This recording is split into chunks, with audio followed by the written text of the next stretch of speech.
Ahí tenemos, ¿ya? La imagen, ¿no?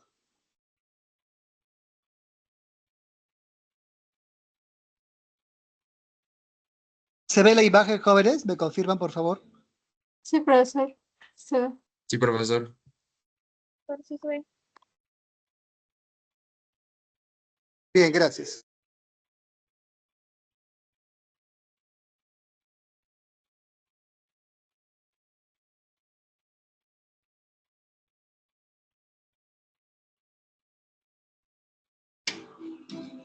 Ya. Entonces, primero podemos partir del concepto de ideología, ¿ya? Entonces,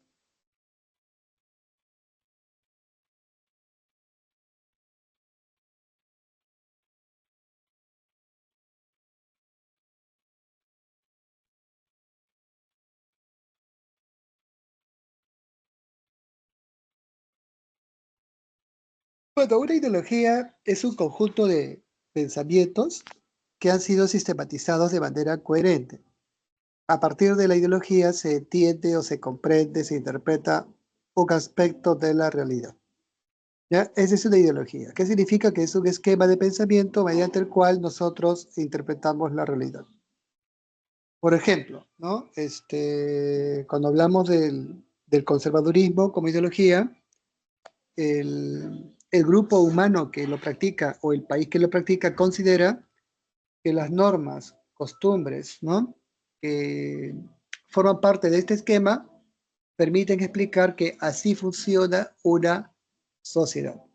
¿Ya? Entonces, por ejemplo, sabiendo esto, el conservadurismo es una ideología que busca el mantenimiento del antiguo régimen. ¿Por qué plantean ellos esto así? Porque en su esquema mental o en sus filósofos, ¿no? que lo proponen, el liberalismo o los regímenes democráticos le dan poder a la mayoría.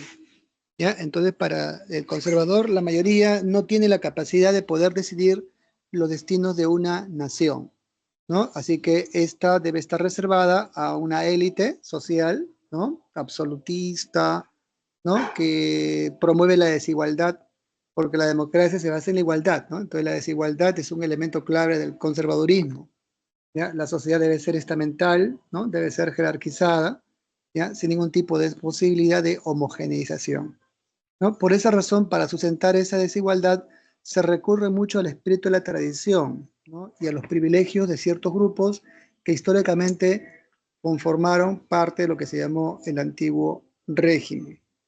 ¿Ya? Entonces, esa viene a ser una ideología conservadora. Ahora, ¿cuándo nace el conservadurismo? ¿No? Bueno, tiene una antigua tradición, ¿ya? Pero como es una ideología del siglo XIX, podemos decir que nace en el siglo XVIII con la Revolución Francesa. ¿Ya? Se considera que el padre del conservadurismo es un escritor inglés llamado Edmundo Burke. ¿Ya? Edmundo Burke escribió en 1790, ¿no? siglo XVIII, un texto titulado Reflexiones acerca de la Revolución Francesa. En ese texto, este autor señalaba que la Revolución Francesa, ¿no? como hoy la llamamos, no era un movimiento como tal, ¿no? No era un movimiento social, población, sino que más bien se trataba de una conspiración, ¿no? de un grupo de fanáticos, ¿no? los jacobinos en este caso, que habrían utilizado, digamos, un discurso antisistémico, ¿no? en esa época para, bueno, promover una suerte de caos que posibilitó, bueno, ese proceso, ¿no? que se ha visto, ustedes lo han visto ya con la llamada Revolución Francesa. ¿No? Entonces, ese es uno, ¿no? el conservadurismo. Representantes hay muchísimos, ¿no?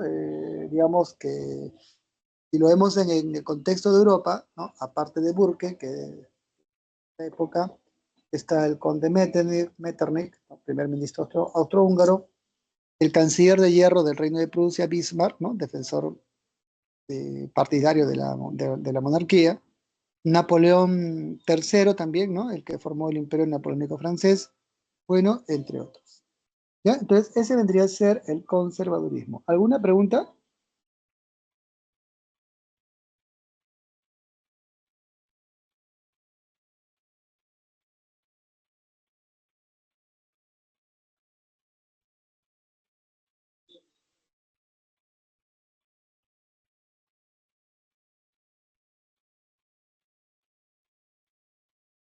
¿Alguna pregunta, jóvenes? Ninguna, Todo profesor. bien, profe. Todo claro. Ok, li- liberalismo. Entonces, si el conservadurismo es la ideología del antiguo régimen, ¿ya? O es decir, de los partidarios de la monarquía, el liberalismo, ¿ya? Es la ideología de la burguesía, ¿no? La burguesía que nació en la Edad Media, recordemos, frente al orden feudal. ¿Ya? Entonces, es una ideología que sustenta por principio, ¿no? De derechos se encuentra la libertad, ¿no? Los derechos humanos, ¿ya? Que se encuentra en la libertad. Nació con la ilustración, ¿no? En el siglo XVIII, a través de muchas escuelas, ¿no? Y también teóricos franceses como fue el barón de Montesquieu, en el campo de la economía Adam Smith, bueno, entre otros. Ya digamos que ahí está su matriz, ¿no? Su matriz histórica, su matriz cultural, su matriz fundamental. ¿Ya? Y por supuesto que el liberalismo va a gravitar todo el 19 y el 20 hasta la actualidad, ¿no? Hoy se habla, por ejemplo, de un neoliberalismo que habría comenzado en el mundo desde la década de los 90 a partir de la caída del muro de Berlín. Bueno, el liberalismo se puede dividir también en varias vertientes, ¿no? Liberalismo político, liberalismo económico, liberalismo cultural, ¿no? Liberalismo, bueno, religioso, etcétera. ¿Ya? Veamos solamente allí dos, ¿no? Entonces, un segundo.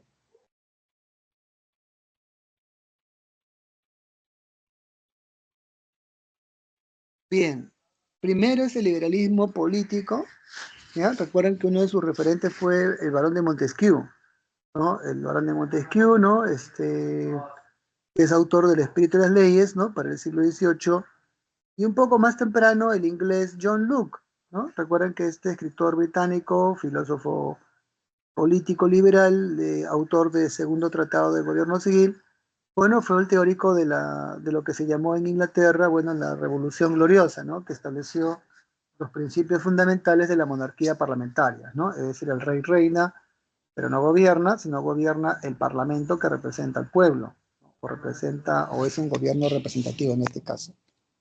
Entonces, el liberalismo político reivindica el derecho a la libertad, a la igualdad jurídica, la libertad individual, la libertad de elegir al gobierno y además de ser elegido. Lo que sustenta hoy en día los regímenes democráticos. La libertad de expresión, ¿no? ¿Por qué la libertad de expresión? Porque a través del debate, según el liberalismo, se promueve la ciencia y se promueve el conocimiento, ¿no? O sea, luego del debate, discusión, hay una solución, ¿no? A un problema determinado, ¿no? También promueve la libertad religiosa, hablamos de la tolerancia religiosa, esto lo vieron en Ilustración, esto lo decía, por ejemplo, Francisco María Oret, conocido como Voltaire, ¿no? En su famoso libro o texto, el Tratado de la Tolerancia, ¿no? También de asociación, ¿ya? Y de respeto a la propiedad privada, ¿no? Recuerden que este respeto a la propiedad privada se va a establecer ya en 1802 de manera definitiva, ¿no? Con el Código Napoleónico o el Código Civil, ¿no? Que promulga el emperador Napoleón en la tercera etapa o fase de la Revolución Francesa. También reconoce la independencia de los poderes del Estado, ¿ya? ¿Por qué? Porque se considera, como decía Montesquieu, que para evitar que un gobierno caiga en la tiranía debe tener enfrente, ¿no? A poderes que sirvan de contrapeso. En este caso, el poder de la justicia, ¿no? El poder del pueblo a través de la revocatoria, el parlamento, ¿no? Porque el parlamento representa a toda la población, y por supuesto que defiende ese principio, ¿no? De soberanía del pueblo, ¿no? O soberanía nacional. ¿Qué significa? Que el Estado no es patrimonio de ninguna familia, ¿no? Dinastía, de ninguna categoría social, sino que más bien el Estado le pertenece a toda la ciudadanía, ¿no? ¿Bajo qué principio? De que si el ciudadano paga impuestos, entonces el Estado debe estar a su servicio y no al revés, ¿no? Digamos que el Estado está al servicio del ciudadano porque paga impuestos el ciudadano, ¿no? Entonces el Estado tiene que cumplir con sus objetivos, ¿no? En cambio, en el conservadurismo, más bien el esquema conservador considera que el ciudadano está al servicio del Estado, una visión autoritaria o conservadora, ¿no? Bueno, eso en lo político. En lo económico postula el librecambismo, ¿no? O sea, el concepto de libre mercado, que tal vez sea una de sus principales críticas que ha tenido. ¿ya? Estamos hablando de que se considera que el Estado no debe intervenir en la economía, ¿no? Debido a estas situaciones, y además se hace, pues, se considera que esta es la base de la riqueza individual, el trabajo, bueno, de la riqueza de un país, de una nación, y que promueve la felicidad del trabajo individual y libre, ¿no? Tal como lo decía Adam Smith en la riqueza de las... Veamos ahora el socialismo, ¿no? Si el liberalismo es la ideología de los derechos humanos, entonces el socialismo, ¿hay la imagen? Ahí está, ¿no? Entonces el socialismo,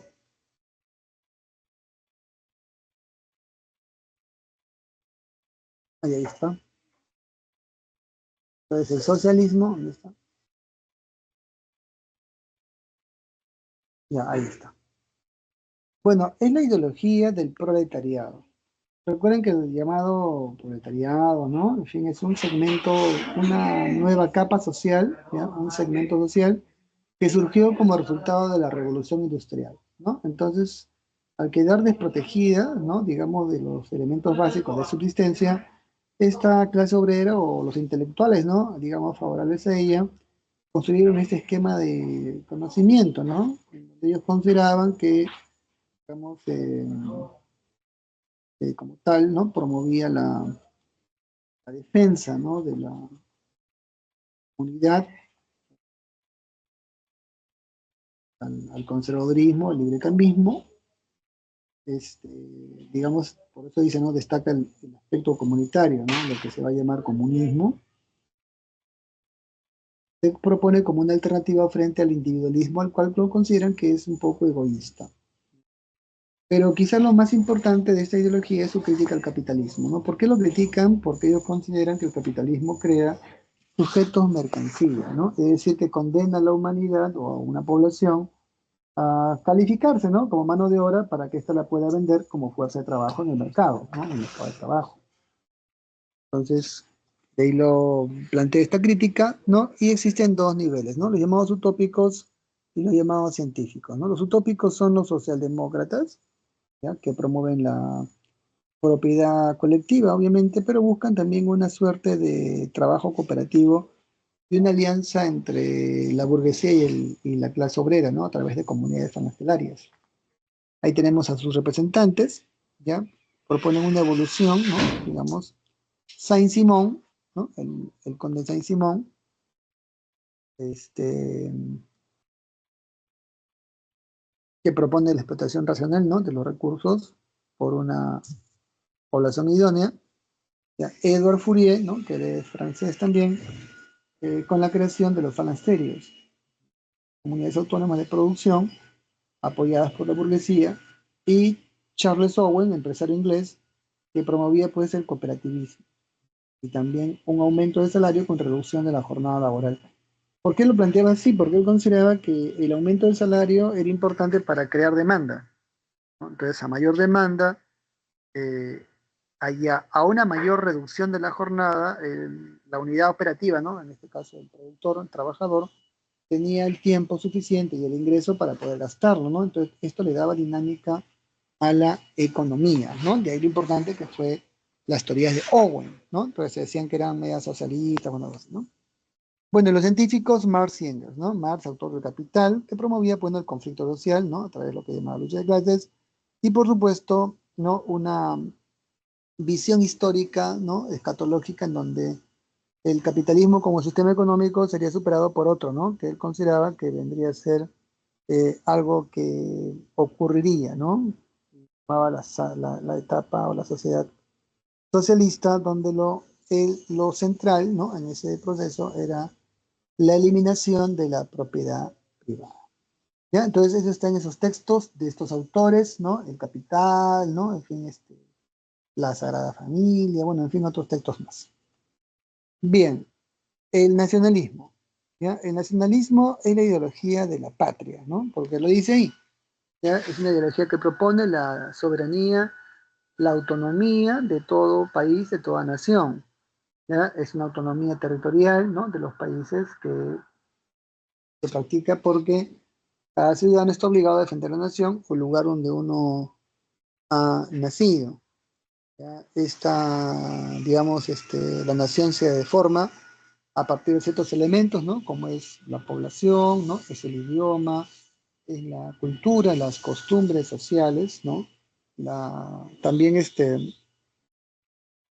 el concepto de etnia, que los alemanes van a llamar raza, entonces también va a ser un factor, aunque claro, el nacionalismo en este caso fue un poco más extremo, ¿no? Por el concepto de nacional machismo, ¿no? Que se va a dar en el siglo XX. Y entre ellos también la historia, ¿no? Porque la historia construye una narrativa, un discurso para dar identidad a una población determinada, ¿no? Entonces, esta población, ¿no? Están unidas por distintos vínculos, ¿ya? Y esto le da poder a la nación. Como verán, es un sentimiento, ¿no? Nacional, así se habla, una forma sentimental de verla, ¿ya? Y es por eso que el nacionalismo se apoya en una corriente literaria que se llama el romanticismo. Se expresa en el romanticismo a través de la literatura, ¿no? La música que exalta de manera no tan racional, sino más bien sentimental, el concepto de patria y el concepto de nación o de unidad nacional. Por ejemplo, ¿no? Entonces veamos en el caso de la música, en Rusia tenemos a Federico Chopin, en Alemania a Richard Wagner o al mismo Ludwig van Beethoven, ¿no? Que representa el romanticismo alemán.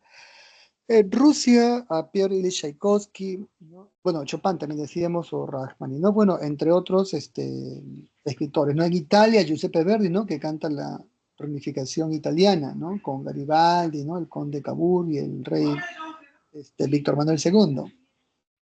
Representantes, bueno, ya están, ¿no? Garibaldi, Giuseppe Mazzini, para el caso de Italia, ¿no? Y este nacionalismo, recuerden que se va a impulsar justamente gracias a los dos grandes movimientos nacionalistas del siglo XIX que fueron la unificación alemana y la unificación italiana, ¿no? Entonces, tanto Italia como Alemania, la primera, ¿no? La italiana se da en una guerra, ¿no? Una guerra de unificación donde también el Estado del Vaticano pierde los estados papales, ¿no? El papa es derrotado.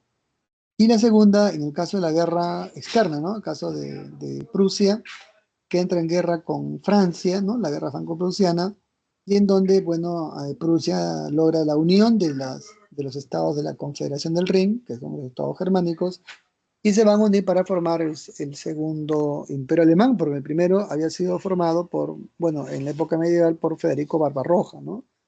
Entonces, bueno, ahí tenemos ese concepto nacionalista. ¿Ya? Y la última es el anarquismo, ¿no? Es una ideología que es literal de su denominación, anarquía, ¿no? Sin gobierno, que considera que toda forma de organización estatal, ¿no? Religiosa, comunitaria, son formas autoritarias de poder que atentan contra la libertad, ¿no? Y la igualdad. Y por lógica deben de ser extinguidas, ¿no? O deben de desaparecer. ¿Ya? Entonces, eso vendría a ser el anarquismo, una ideología que propone la disolución y extinción de toda forma de organización de poder, en este caso de Estado. Así que se ponen los estados, a la administración, ¿no? A la iglesia, ¿no? Y para la subsistencia de estas sociedades anárquicas, porque no tienen Estado, ¿no? O sea, no hay Estado anarquista, es un absurdo, ¿no? Un absurdo semántico, porque decíamos el anarquismo propone la supresión, ¿no? De todas estas instituciones y más bien para subsistir propone la creación de comunidades agrícolas industriales, ¿no? Pero que van a ser autogestionadas por las propias unidades productivas, no los trabajadores. Bien, representantes, ¿no? Tenemos al padre del anarquismo, que es el francés Pierre-José Proudhon, ¿no? Autor de muchos libros, ¿ya? En donde uno, por ejemplo, es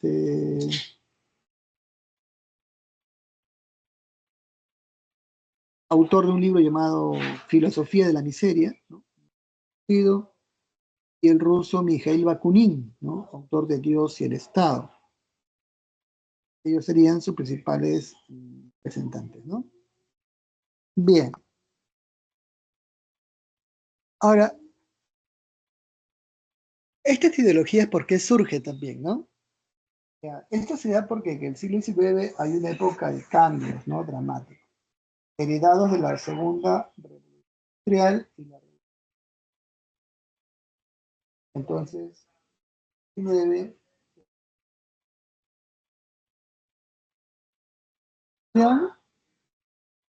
Reacción en la política.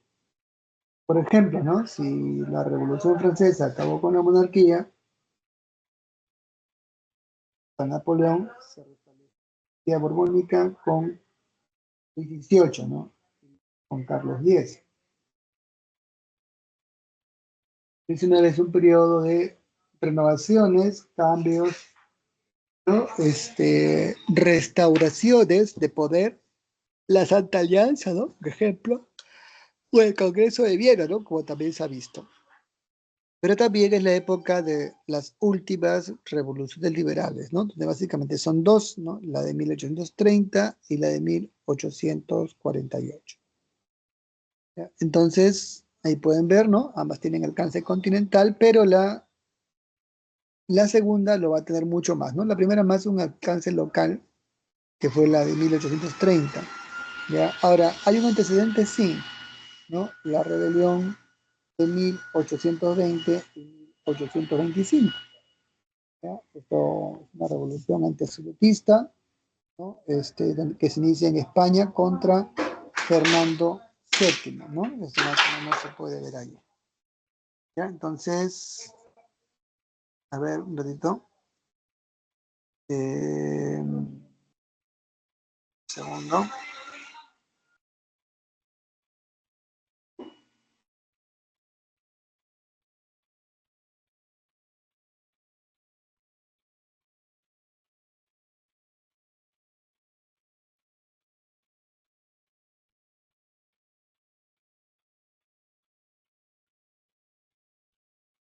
Voy a volver a compartir otra vez, un segundo.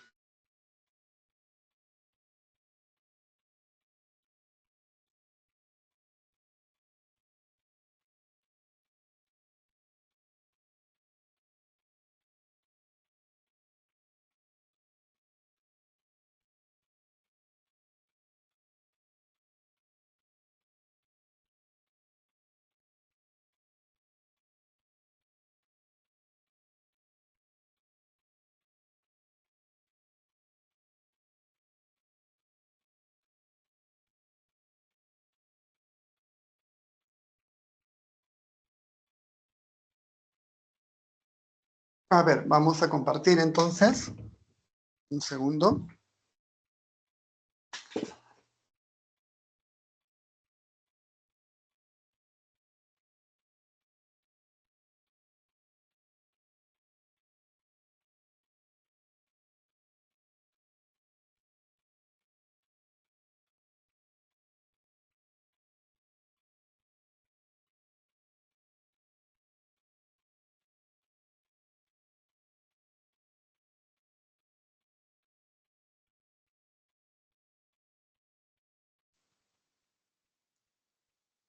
Ya, a ver un ratito.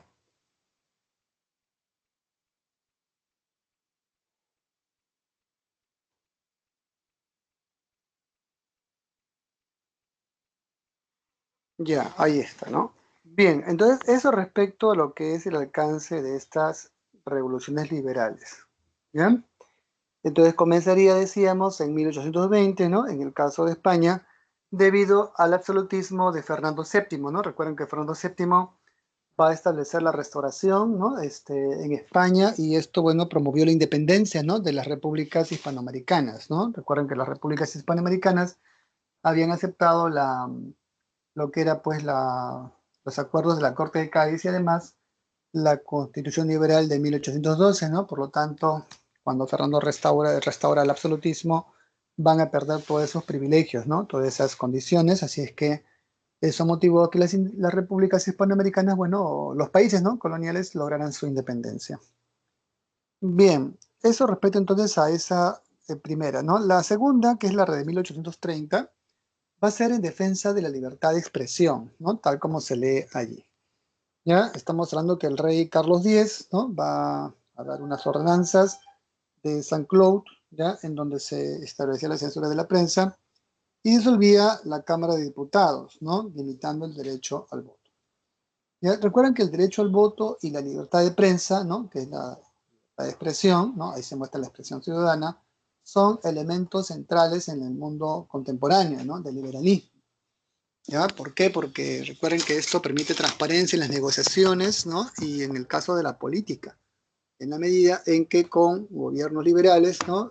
Las reglas de juego económico se encuentran completamente aseguradas, ¿no? Lo que no ocurriría, por ejemplo, en una sociedad donde hay una rigidez, ¿no? En el manejo de la información, ¿ya? Y también en el manejo de la política, ¿no? En la medida en que no habría una forma de fiscalizar, ¿no? Las acciones que se hacen por parte de los poderes del Estado.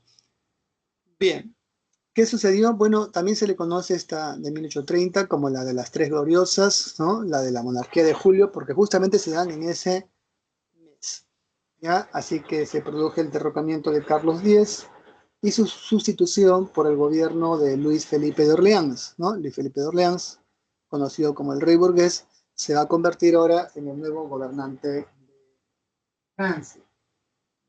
La revolución de 1830 tuvo un alcance, digamos, regional. ¿Por qué? Porque se extendió por un sector de Europa y provocó la independencia de Bélgica, ¿no? De ahí que tuvo ese alcance, ¿no? Como se ve allí, ¿no? También se independizó Holanda,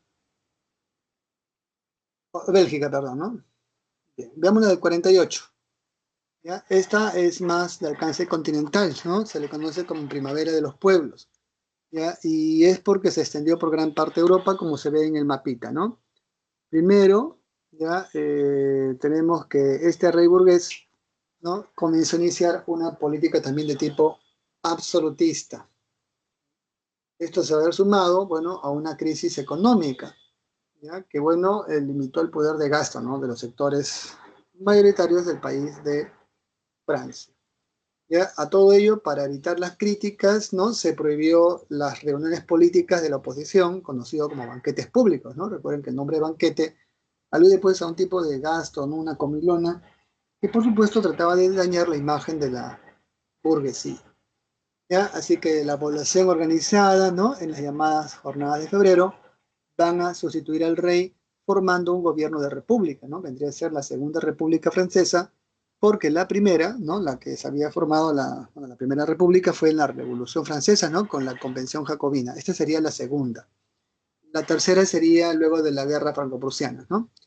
Entonces, esta Segunda República va a convocar elecciones. Sin embargo, cuando fue elegido Luis Felipe de Orleans, ¿no? Recuerden que antes estuvo Luis Lamartine, él va a modificar, ¿no? La constitución a través de un golpe de Estado y, bueno, va a restablecer la monarquía proclamándose como emperador en 1852. ¿Ya? Así que se va a cambiar de nombre como Napoleón III y a su imperio lo va a llamar el Segundo Imperio, imitando, bueno, a su tío, ¿no? Napoleón Bonaparte.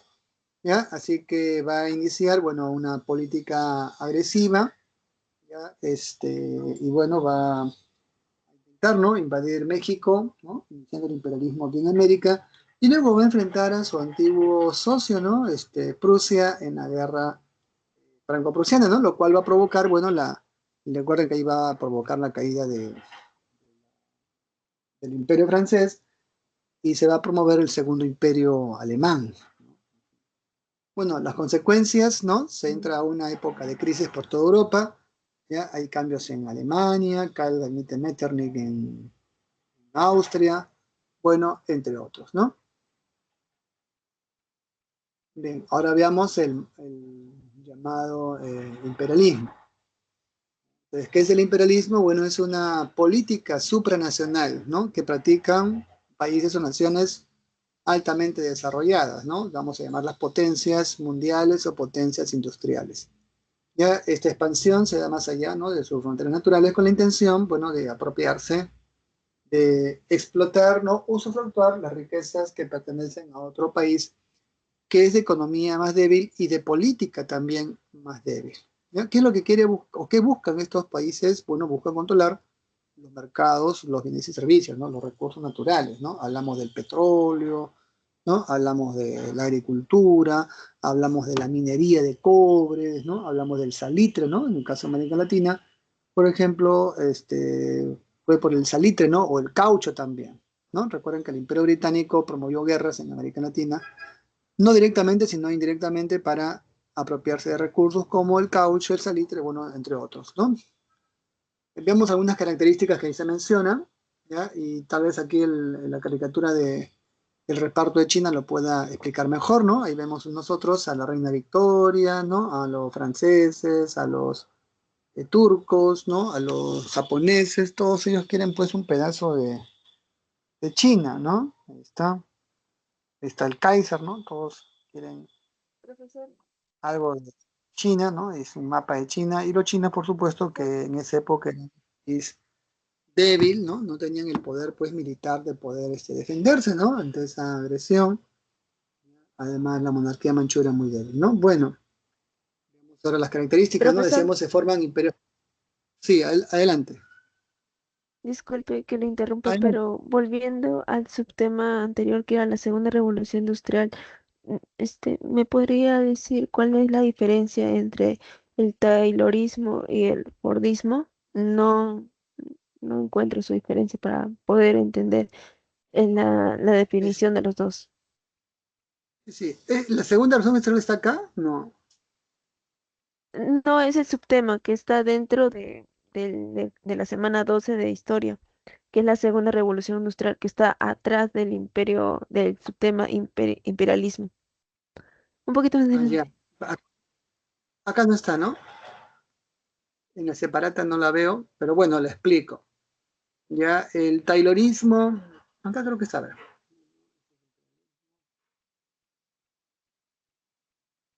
No, llega la Primera Guerra. Ya, a ver. El taylorismo es una corriente, digamos, filosófica, ¿no? Que básicamente promovía lo que era la disciplina laboral en los centros de producción, ¿ya? Propuesto por John Taylor, ¿no?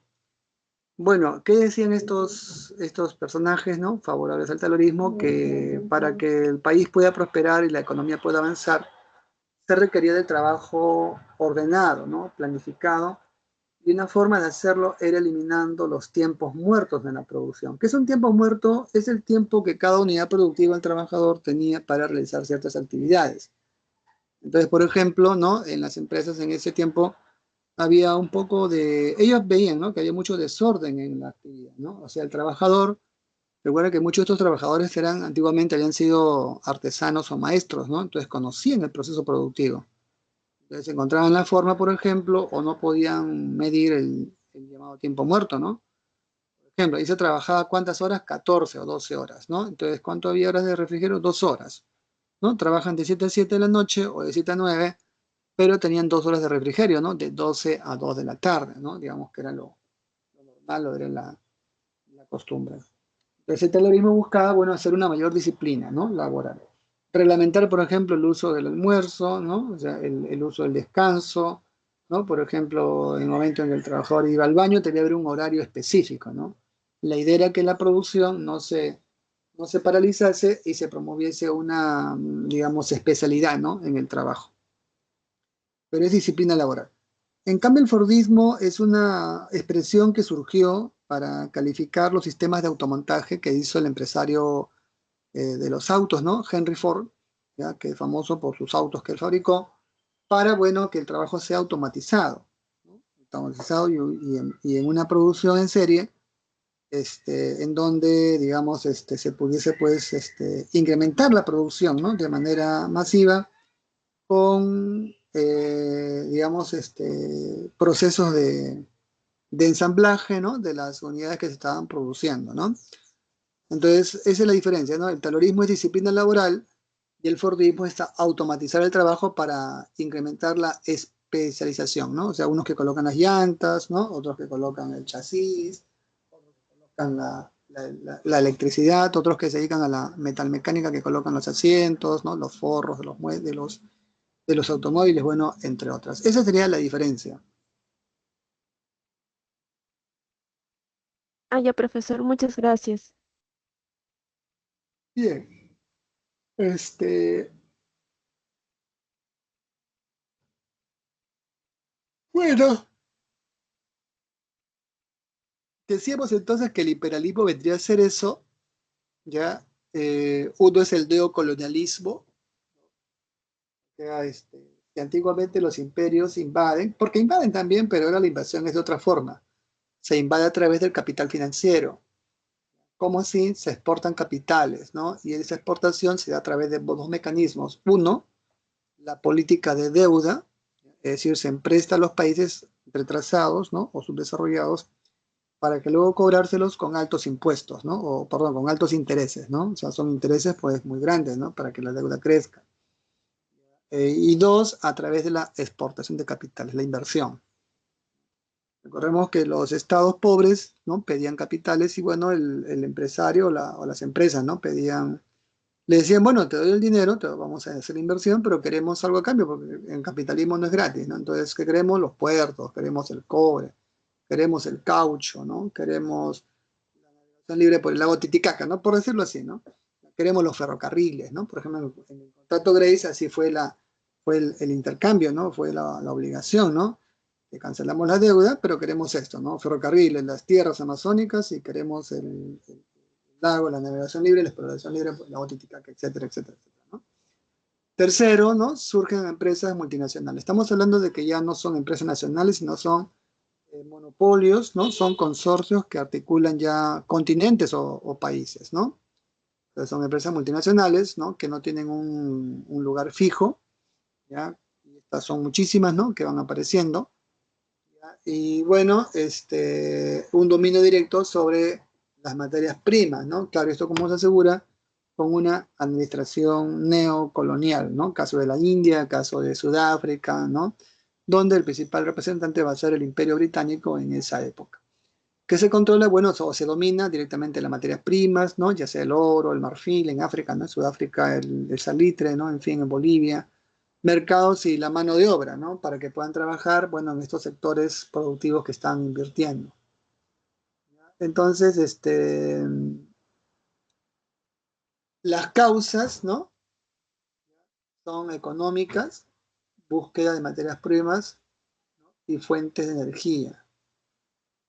Se buscan materias primas nuevas porque se está desarrollando la segunda revolución industrial, ¿no? Entonces hay nuevas industrias, por ejemplo, ¿no? En el caso de la industria automovilística, que se requiere el caucho, pues, ¿no? Claro, para que los autos puedan, puedan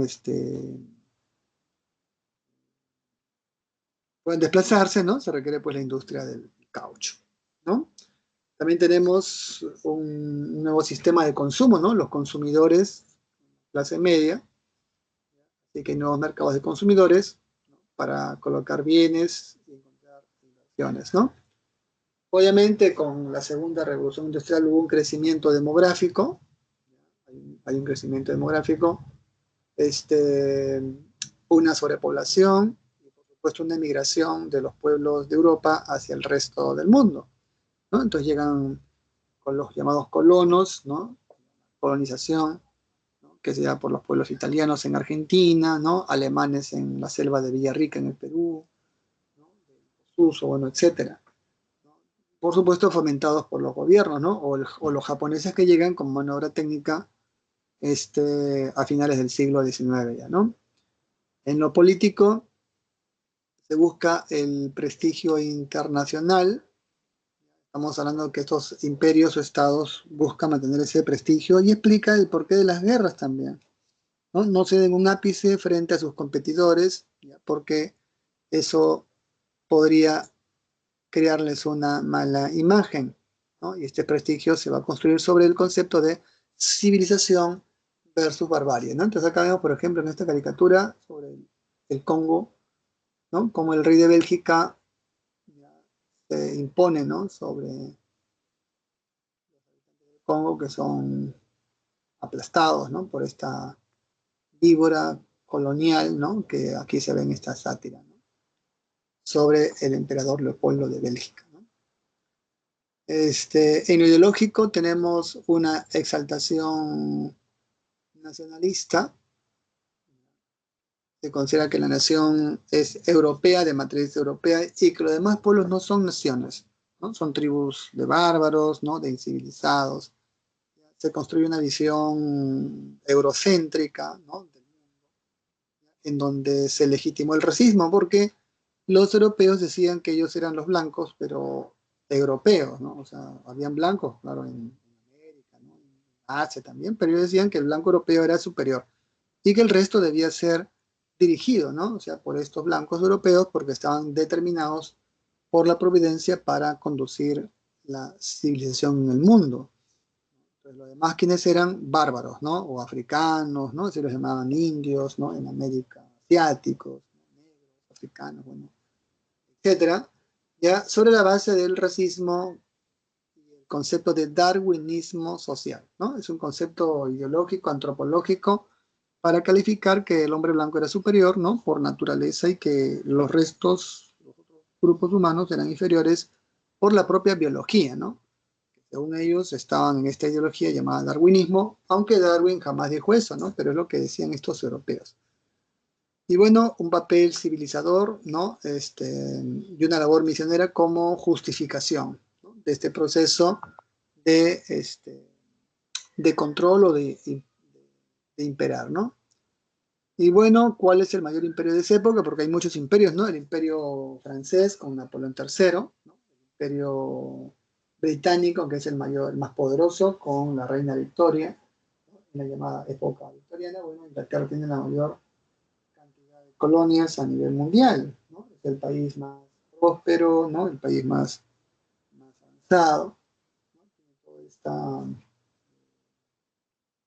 digamos, posibilidad, bueno, de poder exportar sus capitales y además tenía toda una ingeniería tecnológica de primera, ¿no? Recuerden que Inglaterra poseía pues una armada naval, ¿no? De primer nivel, ¿no? Y con eso pudo cometer, bueno, todos estos procesos de colonización, ¿no? Así que se va a basar en el laissez-faire, va a tener, bueno, a Canadá en América, va a tener en Australia, ¿no? Es su principal recurso agrícola, ¿no? Porque recuerden que el Imperio Británico, su matriz era en las Islas Británicas, ¿no? Que son pequeñas en realidad y no con mucha población, ¿no? Predominaba 200 millones de habitantes, ¿no? Islas con el poder de su tecnología militar, ¿no? La Armada Británica. Entonces, decíamos que tienen en Australia tienen una zona de agricultura para exportar alimentos a Inglaterra, ¿no? En África tienen el marfil, el oro, ¿no? Los metales preciosos, recursos naturales, ¿no? De América sacan el salitre a través de las empresas chilenas, ¿no? De la época del siglo XIX, ¿no? O bolivianas. En fin, ¿no? Entonces tienen la India también, con sus recursos naturales, ¿no? Entonces es el mayor imperio, ¿no? Francia tiene poco, ¿ya? Francia tiene, ahí están, ¿no? Las colonias. Inglaterra tiene también, recuerden que Egipto, por el canal de Suez, porque por ahí va a pasar gran parte del comercio mundial, ¿no? Que une Europa con Asia. Entonces el canal está en manos de los británicos, ¿no? Por ahí se pasaban todos estos productos de exportación. En fin, ¿no? En América, Canadá, Belice. Y en bueno, Francia tiene pues Indochina, ¿no? Que es asiático, con Napoleón III, Argelia, el norte de África, Guyana en América, y Nueva Caledonia en Oceanía. Alemania llegó tarde al reparto de colonias porque Alemania, digamos que en la época del imperialismo tiene dos expresiones, varias tiene, ¿no? Varias guerras y repartos.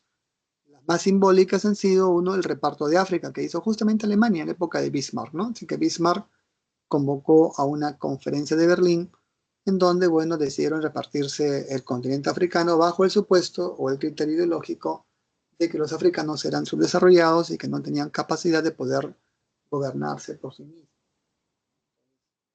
Significó así una intervención donde cada país tuvo su tajada, ¿no? O sea, Bélgica se apoderó del Congo, ¿no? Es una historia, bueno, terrible de esos países porque recuerden que los belgas, los alemanes, ¿no? Cometieron crímenes terribles, más de 200.000 muertos, ¿no? Los heredes que fueron casi exterminados, en fin.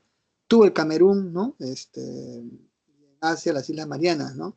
Entonces no tenía muchas colonias, así que quedó un poco, digamos, al margen, ¿no? Del reparto como tal. El otro va a ser la guerra del opio contra China, ¿no? De ahí la caricatura. China fue obligada por Inglaterra a consumir el opio, ¿no? O sea, era un gran mercado para los ingleses porque los chinos pues eran como 600 millones, ¿no? Hicieron todo un conjunto de negocios de familias muy ricas, ¿no? Que se enriquecieron y formaron su fortuna a partir del comercio del opio. Y cuando los chinitos, bueno, quisieron liberarse, ¿no? De esa drogadicción nacional, Inglaterra le hizo dos guerras, ¿no? Y lo obligó a consumir. Así que los chinos que se ganaron un concepto y viendo esa debilidad, ¿no? De que no pudieron impedir que los británicos, pues, con su armada bloquearan los puertos, ¿no? Ni tomaran Pekín. Los otros países también van a China, ¿no? Porque piensan que está perdida, ¿no? Entonces quieren que China sea repartida también por estas potencias y todos van a buscar una tajada de China a la cual le decían que era el enfermo del Asia, ¿no? Le decían que era el enfermo porque no tenía cura, ¿no? Estaba drogada, estaba débil, tenía una monarquía muy débil, los manchú. Entonces, era proclive a un nuevo reparto, ¿no? Así que todos quieren ir a China y hacerse de sus recursos naturales, ¿no? Por eso que están ahí en la caricatura aparte de los ingleses, ¿no? Los alemanes, los franceses, todos quieren algo de China, ¿no? Bien, entonces eso respecto a la guerra del opio. También tenemos la guerra de los Boers, ¿no? La guerra de los Boers va a ser una guerra que hizo Inglaterra contra los neerlandeses, que eran los digamos, descendientes de los holandeses que estaban en Sudáfrica. Sudáfrica fue una joya para los británicos por sus grandes recursos, ¿no? Sobre todo mineros. En Sudáfrica hay mucho oro, ¿no? Muchas minas de oro que van a potenciar, ¿no? La industria del oro, ¿no? Las divisas o las reservas de oro del Imperio Británico, también marfil y, bueno, otros recursos, ¿no? Entonces, digamos que son las guerras, ¿no? Las guerras del opio, las guerras de los Boers, ¿no? El reparto del África, en fin, entre otras guerras que van a ocurrir en el siglo XIX. Bien, y ahora pasamos a la Primera Guerra Mundial. Luego del imperialismo sigue otro tema, bueno, no está aquí, estoy viendo, ¿no? Que es la Segunda Revolución Industrial. Ya sabemos que la Segunda Revolución Industrial fue, bueno, la segunda expansión económica de Europa, pero que ahora va a tener características diferentes. Es una renovación económica a nivel global, porque ahora tenemos una revolución descentralizada. Antiguamente la revolución industrial nació en Inglaterra en la primera, en la segunda van a ser, bueno, en otros países, ¿no? Se va a descentralizar. Ya no va a ser Inglaterra, va a ser Europa, Asia y Norteamérica. ¿Ya? Entonces, por ejemplo, en Norteamérica, ¿no? Va a empezar con la industria petrolera a cargo de la familia Rockefeller, ¿no? Una familia famosa, ¿no? Hasta hoy día existe esa familia muy industrial. Cuando descubren los petróleos, los pozos petroleros en 1855, que justamente es el inicio, ¿no? De la segunda revolución industrial, ¿no? La segunda fase.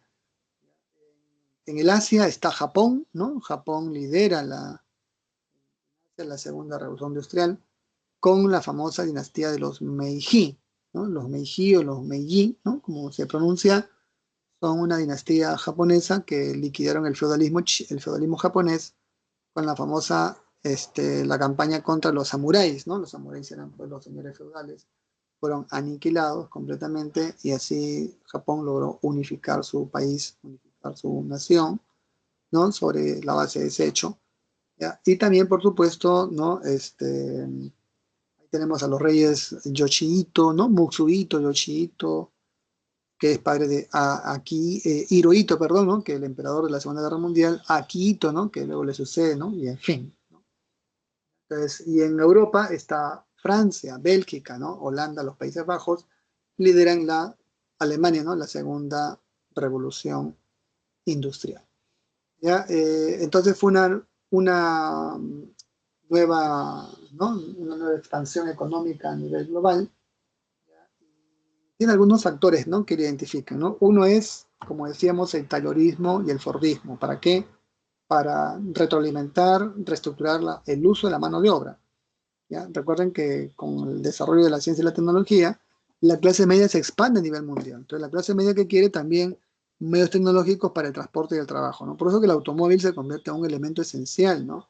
Esto lo aprovecha la familia Ford, ¿no? Se da cuenta que ahora los trabajadores, como ya hay menos tiempo de desplazamiento, porque ahora hay mayor disciplina, se reducen los tiempos muertos, entonces el sistema de transporte avanza, ¿no? Entonces el transporte de ir de un lugar a otro reduce la jornada de desplazamiento del centro de vivienda al centro de trabajo, ¿no? El transporte se convierte en un elemento esencial.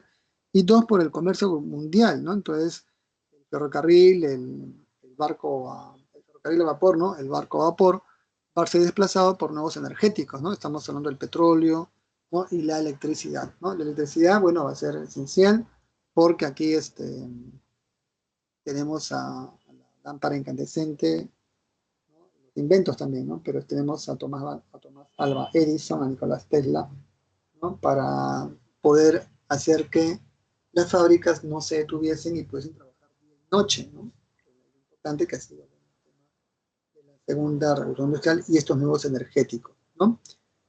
Tenemos también nuevas industrias, ¿no? Surge la industria militar, la industria automovilística, la industria de la medicina, la industria del acero, la industria de la química, la industria bueno, de los energéticos, del petróleo en este caso, ¿no? Y sus derivados, industria farmacéutica, ¿no? Estamos hablando, bueno, que esto se va a impulsar a partir de las innovaciones tecnológicas o inventos que bueno, se van a innovar en ese tiempo, ¿no? Sobre todo en el ámbito de las comunicaciones, ¿no? Entonces, el vapor va a ser desplazado por el barco movido con petróleo y los alemanes inventan estas máquinas, las diésel, ¿no? Entonces tenemos a la Standard Oil, ¿no? Con la industria del petróleo, que son dueños, bueno, de un conjunto de empresas, ¿no? Multinacionales, ¿no? La Standard Oil, la Bayer, ¿no? En la industria química, ¿no? La Carnegie Steel, por ejemplo, en el caso del acero, ¿no? Con hornos de fundición, ¿no? Basman, para, bueno, hacer estos componentes que las grandes industrias requieren ahora, ¿no? Grandes piezas de máquinas, ¿no? Pero también para la industria armamentística, porque esto va a llevar pues a la Primera Guerra Mundial. Por eso que la Segunda Revolución Industrial es importante en ese sentido. Va a posibilitar, ¿no? Le va a dar la plataforma cultural, económica a los países para poder luego invertir en la construcción de armamento moderno. Buscan nuevos mercados, ¿no? Nuevas fuentes de materias primas, y esto solamente se conseguía con las armas, ¿no? Así que la Segunda Revolución Industrial se caracteriza también porque coincide con la carrera armamentista, que es parte de lo que se conoce como la paz armada, ¿no? Un proceso de armamentismo que se da, bueno, en Europa antes y que es el antecedente, ¿no? En realidad de la Primera Guerra Mundial, ¿no? Entonces ahí tenemos también ese aspecto, donde tenemos nuevos inventos, ¿no? Se inventa pues el código Morse por Samuel Morse, ¿no? Se impulsa la aviación con los hermanos Wright, ¿no? Thomas Alva Edison inventa la lámpara incandescente para que las fábricas no dejen de trabajar día y noche, ¿no? Se da impulso a la industria cinematográfica, la cámara fotográfica con los hermanos Lumière, ¿no? Con el francés Louis Daguerre o con Kodak, ¿no? Que inventa también la cámara que lleva su nombre.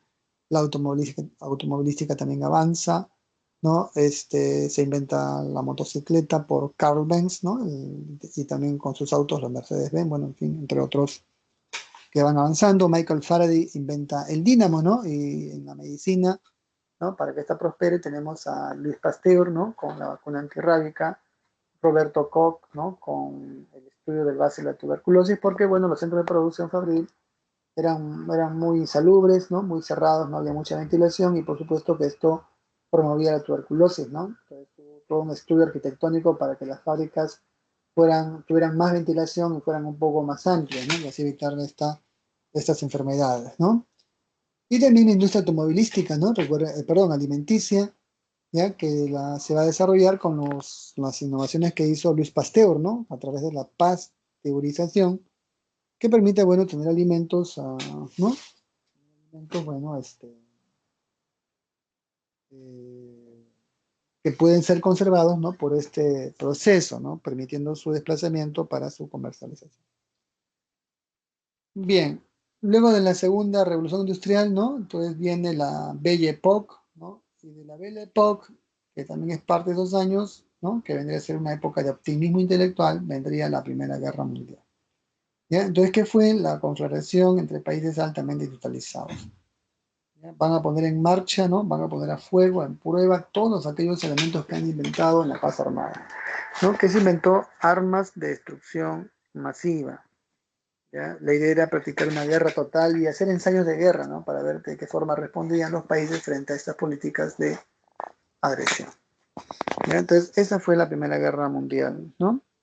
Las causas son económicas, ¿ya? Entonces recuerden que aquí en las causas, ¿no? Tenemos la búsqueda de nuevos mercados, la competencia industrial, ¿no? Ese es uno, ya. En políticas tenemos la carrera armamentista, ¿no? La paz armada, ¿ya? La formación de alianzas militares. Recordemos que en el caso de la política, también en la política económica estaba el dumping, ¿no? La guerra comercial que tuvieron Inglaterra contra Alemania y con Francia, ¿no? Recuerden que Alemania practicaba el dumping, ¿no? Que era vender productos a bajo precio para liquidar la industria británica y francesa, pero ellos respondieron elevando sus tarifas arancelarias a la producción alemana y además también creando la famosa Entente Cordiale, ¿no? Que luego va a ser la llamada Triple Entente, ¿no? Todos conocemos. Ahora, en lo ideológico, ¿no? Como se ve allí, ya, la exaltación nacionalista, ¿no? Lo que pasa es que cuando se desarrollan los imperios, obviamente la respuesta a los imperios, ¿no? En la historia siempre ha sido la exaltación nacional. ¿Por qué? Porque la nación defiende la patria, ¿no? Es una ideología de la patria, hemos dicho, el nacionalismo. Entonces, ante esa amenaza, ¿no? Porque otros países amenazaban constantemente con discursos altisonantes de que iban a intervenir acá, iban a invadir acá, que vamos a hacer esto, que vamos a hacer lo otro. Entonces, bueno, la gente estaba preocupada y los gobiernos decían, ¿cómo nos defendemos de estos ataques? Bueno, lo único, ¿no? Lo único es exaltando los valores de la nación, que finalmente va a ser lo que va a ocurrir. Bueno, entonces, eso respecto a la parte ideológica. ¿Cuál va a ser el pretexto? Bueno, el atentado en Sarajevo, el 28 de julio de 1914, ¿no? ¿Qué pasó? Que un grupo extremista llamado La Mano Negra, ¿no? Dirigido por Gavrilo Princip, ya decidió matar al archiduque heredero al trono de Austria-Hungría, ¿no? Llamado Maximiliano III. Con esa muerte, Austria encontró, ¿no? Encontró el pretexto para poder declarar la guerra a Serbia. Y bueno, ahí recién comienza el conflicto mundial, pero no comenzó de golpe, ¿no? Comenzó de poco a poco, porque fue el conflicto balcánico, ¿no? Bien, las alianzas, ¿quiénes eran, no? La Triple Entente, Inglaterra, Francia y Rusia, y la Triple Alianza, Alemania, Italia y Austria, Hungría. ¿Ya? La Triple Alianza se basaba en un sistema de alianza defensiva, ¿no? No ofensiva. ¿Qué es defensiva? Que si el país era atacado, podían defenderse de manera, vamos a llamarlo, legal, ¿no? Como tal, ¿no? Entonces ese era el sistema de la alianza, de la Triple Alianza. Ya, está. Más tarde, bueno, Italia va a cambiar de bando. ¿Por qué? Porque ellos van a tomar como pretexto que como Alemania y Austria fueron países que atacaron, entonces la alianza se rompía. Así que luego se van a orientar hacia el grupo aliado, rompiendo con el antiguo tratado, ¿no? Y luego también se va a agregar Turquía a favor de los imperios centrales, Bulgaria también. Y Estados Unidos, bueno, se va a orientar a los aliados. ¿Ya? ¿No? Esa tripentente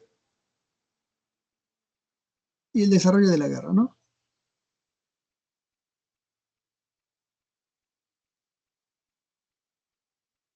Ya, ahí están los frentes, ¿ya? Pero yo voy a comenzar con la primera que dice allí, primera guerra de movimientos o guerra ofensiva, que es el ataque alemán, ¿no? Alemania tiene un plan, ¿no? El plan Schlieffen, ¿no? Un plan militar ideado por un general alemán para proponer en hipótesis, ¿no? Una teoría en donde señalaba que debía ser el país o la armada en caso de una guerra contra Francia y contra Rusia, es decir, peleando en dos frentes, ¿no? Que dividían las fuerzas. ¿ya? Así que el plan Schlieffen consistía en atacar de manera fulminante a Francia, ¿no? En 14 días, o sea, mira, eran 2 semanas de ataque, semanas, y luego lanzar todas sus fuerzas contra Rusia. Entonces, esa era la teoría de que Francia podía ser liquidada en 14 días. Pero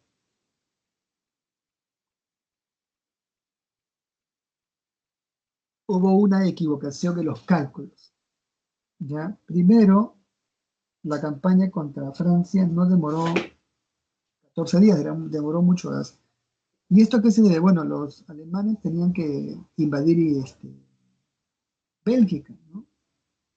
Los alemanes pensaban que Bélgica podía ser vencida en un par de días, ¿no? 2 días como máximo, pero ya Bélgica resistió más de 2 semanas, ¿no? La campaña alemana.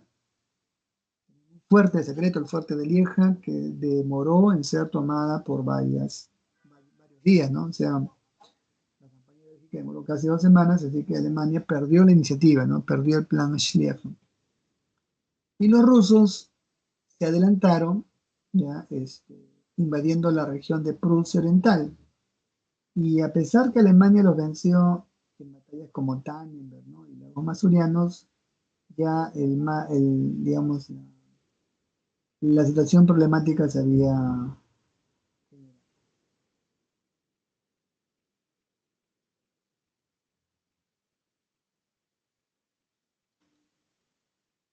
Bien, entonces ese es uno, el fracaso del plan alemán, ¿ya? Y dos, van a ser vencidos en la batalla del Marne. Pierde la iniciativa, ¿no? Y va a iniciar la segunda fase conocida como Guerra de Trincheras. ¿Por qué se pasa la guerra de trincheras, no? Es la gran pregunta. Lo que pasa es que la carrera armamentista había creado armas tremendas, ¿no? ¿Y cuál es esa arma tremenda? La ametralladora. Y la ametralladora es un tipo de arma, ¿no? Que arroja o dispara por rondas, ¿no? O rondas de disparo, una cantidad apreciable de munición. Entonces, en una ronda podría lanzar, por ejemplo, 500 balas, ¿no? 500, 1000 balas por segundo, ¿no? Por 2, 3 segundos, ¿no? Entonces, tiene un efecto mortal. Y estas ametralladoras acababan pues con la infantería, ¿no? Sin que pudieran hacer algo. Así que para evitar el impacto de las ametralladoras se tuvo que fabricar los,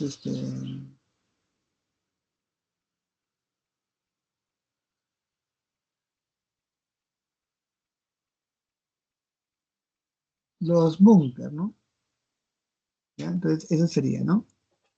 Entonces, esa fue la guerra de trincheras. Y bueno, los europeos van a quedar estancados allí, ¿no?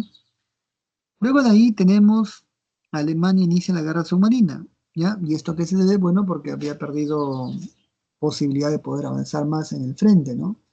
Así que inicia la guerra submarina, comienza el frente marítimo, donde Alemania, bueno, va a hundir muchos barcos neutrales. Entre ellos también hunde un barco llamado Lusitania, ¿no? Que era un transatlántico que llevaba población norteamericana, bueno, a ese país. Murieron varios americanos, ¿ya? Así que Estados Unidos, bueno, acusan a Alemania y comienzan a inclinarse a favor de la guerra, abandonando su aislacionismo. También tenemos la batalla de Jutlandia, ¿no? Famosa batalla.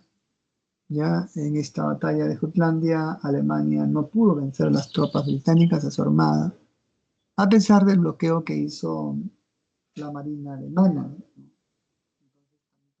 En el mar, pero fue un escenario de batalla, ¿no? El frente marítimo. Ahora, ¿por qué es importante el frente marítimo? Porque la guerra submarina va a acercar a Estados Unidos a la guerra.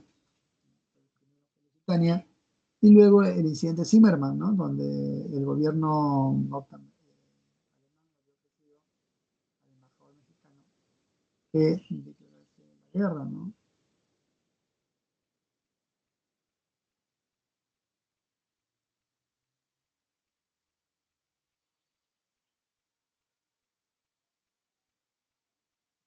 Bien, ya el frente occidental oriental tenemos en los Dardanelos, ¿no? La victoria turca en Gallipoli. Tenemos la intervención de Estados Unidos, porque interviene por el incidente Zimmerman, ¿no? Como estábamos comentando. Alemania le ofrece a México que haga la guerra a Estados Unidos, pero bueno, no ocurre tal hecho. Y finalmente tenemos las batallas, ¿no? Tenemos las batallas de Verdún, ¿no? La batalla de Somme, con la intervención americana, tenemos pues ya la segunda y última etapa, ¿no? Primero Rusia se retira del conflicto porque ha padecido su revolución francesa y firma con los alemanes la paz de Brest-Litovsk. Se pone fin a la guerra, aunque con cláusulas muy duras.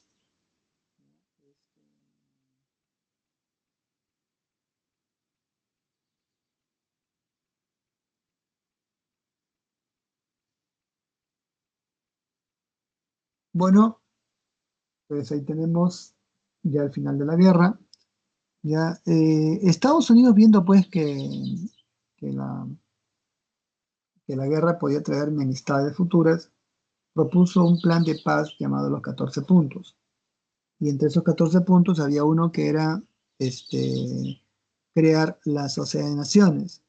Y como había ofrecido en esos 14 puntos que la paz debía ser sin cesión territorial, Alemania estuvo conforme, ¿no? Con estos acuerdos de los 14 puntos.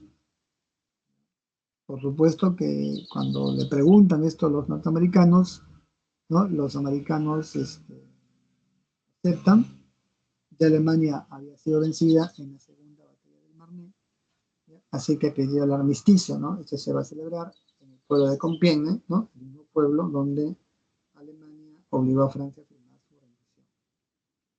Bueno, una vez ocurrido esto, los aliados un poco como que, digamos, se hacen de la vista gorda y firman el Tratado de Versalles. Estados Unidos, ¿no? Pero firmó el Tratado de Versalles. En el tratado se declaró culpable de guerra a Alemania. Eh,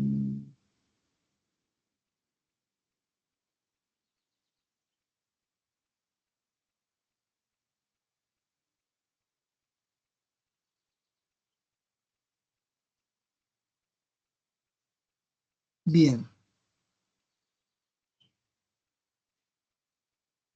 ¿cuáles son las consecuencias, no? Aparte de los muertos, que se calculan unos 20 millones, tenemos una destrucción, bueno, de los imperios, ¿no? Que desaparecen y se van al tacho de la historia. El imperio alemán, ¿no? Se convierte en una república, la república de Weimar, ¿no? El imperio turco también se convierte en una república. ¿Ya? Austria-Hungría también fue un caso crítico.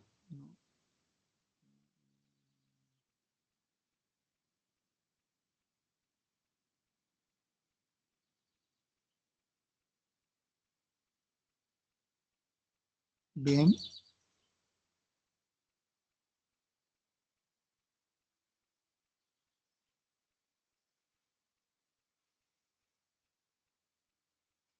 muy bien, ¿no? Entonces, y también tenemos el nacimiento de otros países, ¿ya? Desaparecen imperios, pero aparecen nuevos países, ¿no? ¿Cuáles son? Bueno, Checoslovaquia, Austria-Hungría, ¿no? Polonia también, ¿ya? Y los estados bálticos, Estonia, Letonia, Lituania, ¿no? Que se van creando. Bien, ahí terminaría la guerra mundial. Ahora pasaremos al otro tema, que es caudillismo militar. ¿Alguna pregunta de la guerra mundial?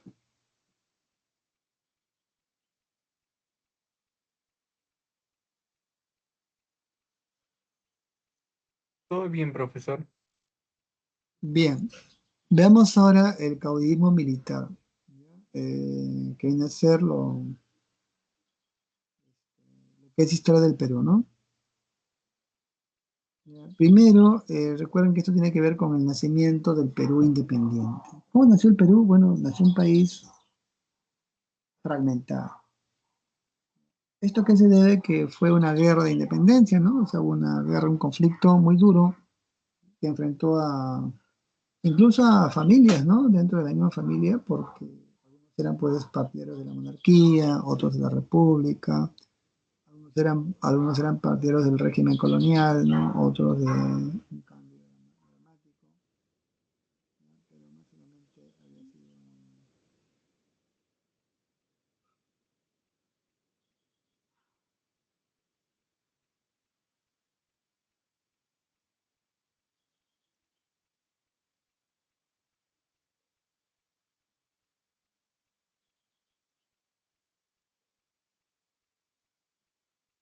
Bien, entonces decíamos que tiene que ver con el nacimiento del Perú como un país independiente.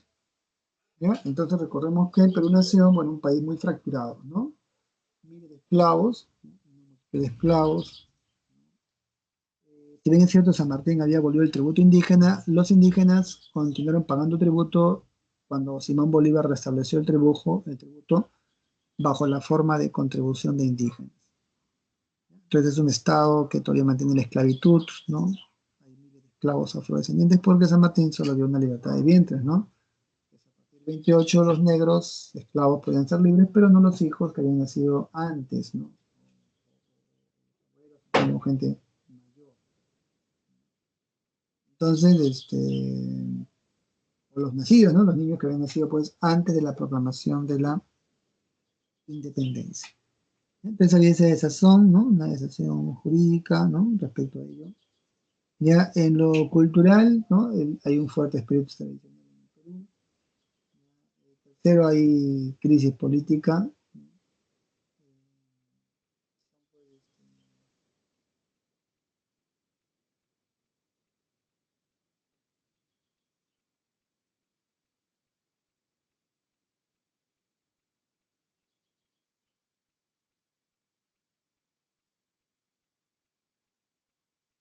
Bien, entonces se cesaría, pocos impuestos también, ¿ya? Solamente se recauda las alcabalas y los almojarifazgos. Y por supuesto que el viejo tributo, ¿no? Que había restablecido Bolívar, como estábamos comentando, más tarde se va a incrementar la patente. Un tipo de impuesto para colocar un negocio, ¿no? Entonces pagaba la patente. ¿Ya? En el ámbito limítrofe, ¿no? O el ámbito territorial, pero era un país muy grande, ¿no? ¿No? Limita con tres países nada más, ¿no? La Gran Colombia, el Imperio de Brasil y Bolivia. Más tarde va a tener el control de Maynas, ¿ya? Debido a bueno, la parte peruana, ¿no?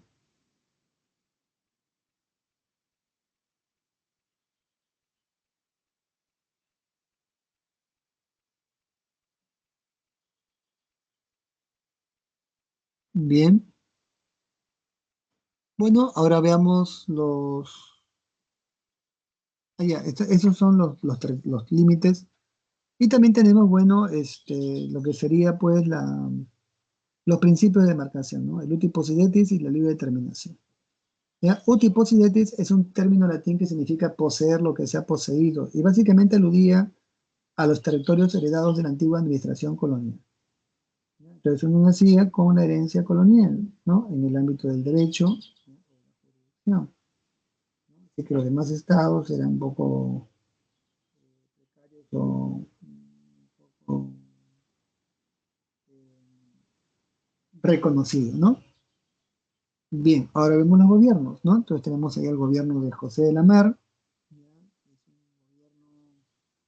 Recuerden que él estableció medidas proteccionistas en favor del mercado local. ¿Por qué? Porque de San Martín se había continuado con el libre comercio, ¿no? Entonces el mercado local estaba perjudicado porque ya sabemos que el libre comercio perjudica a los productores nativos o nacionales. ¿Ya? Dos, promulgó la Constitución Liberal de 1828, ¿no? ¿Por qué es importante? Porque le da mayor poder al Parlamento, ¿no? Es una constitución parlamentarista que busca frenar los caprichos del Ejecutivo, ¿no? Eh,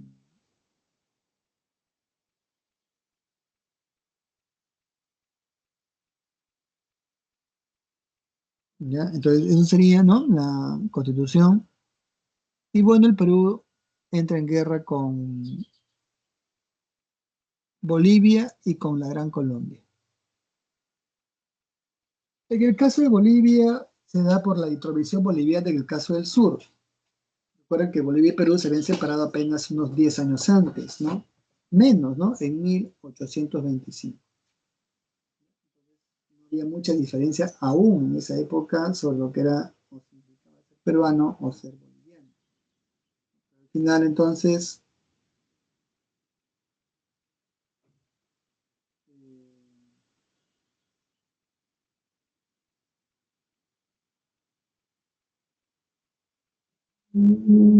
Bueno, el Perú vence, ¿no? En la parte naval, ¿ya? Derrota a la armada colombiana, venezolana, pero va a ser derrotado en la batalla de Portete y Tarqui, ¿no?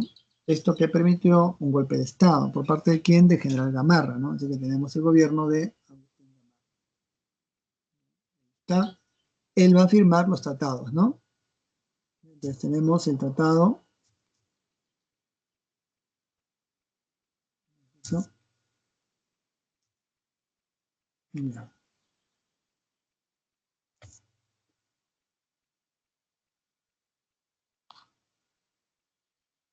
ya, ahí está, ¿no?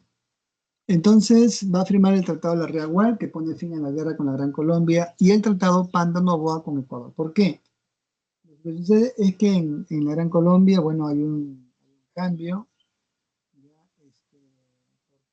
Ecuador, que era una región con mucha fuerza autónoma, se independiza del gobierno boliviano y da nacimiento al actual país.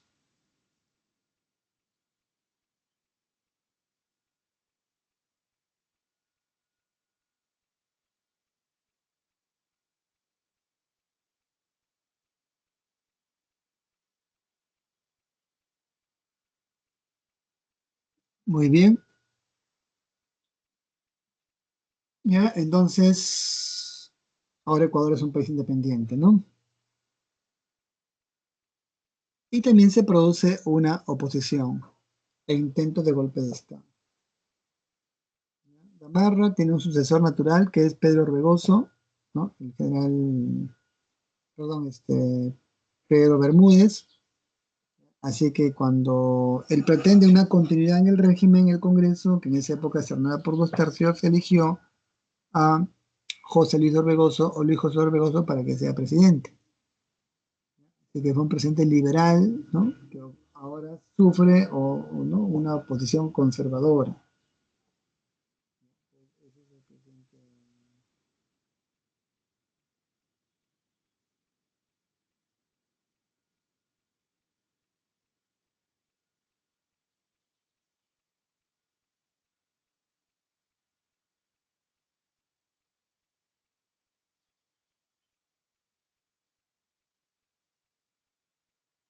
Muy bien.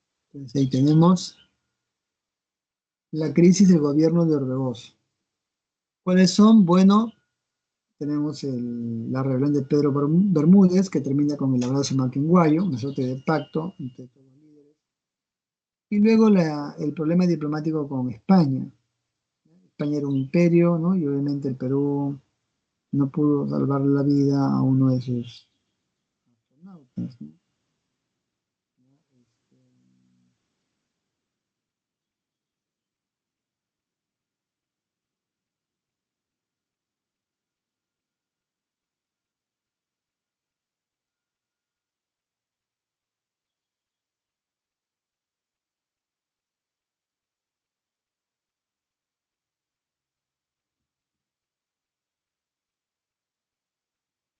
Bien,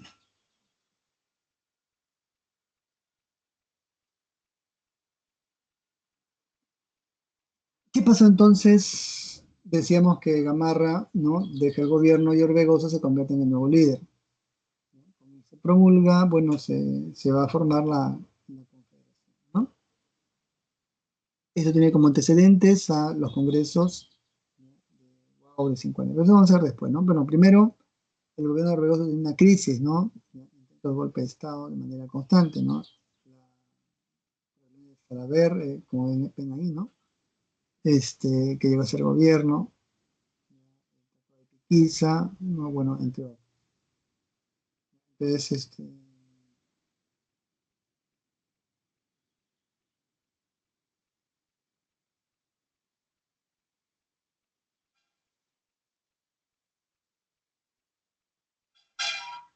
muy bien. Entonces, Salaverry se enfrenta a Orbegoso y Orbegoso firma con Bolivia un acuerdo para permitir el ingreso de tropas bolivianas. Bueno, Santa Cruz, que es presidente de Bolivia, ya invade Aguadero, ¿no? Busca a Gamarra y lo derrota en la batalla de Necocha y luego derrota a Salaverry en la batalla de Socabaya. Salaverry fusilado. No puede hacer nada, ¿no? Y con esta victoria boliviana se establece la Confederación Perú-Boliviana. Entonces, ¿a qué se llama Confederación Perú-Boliviana? A la unión de Perú y Bolivia. ¿Es una reunificación? Sí, porque históricamente siempre estaban unidas, ¿no? Recuerden que habían sido unidas desde la época prehispánica con la cultura tiahuanaco y luego con época inca, porque recuerden que los incas formaron el Coya suyo, ¿no? Justamente toda esa región que correspondería a Bolivia, bueno, y a esos territorios, ¿no? En disputa. Bien, veamos a la confederación, ¿no? Que es la Unión de Perú y Bolivia. Los objetivos, bueno, buscar una integración económica, ¿no? Y política, todo bajo reglamento, ¿no?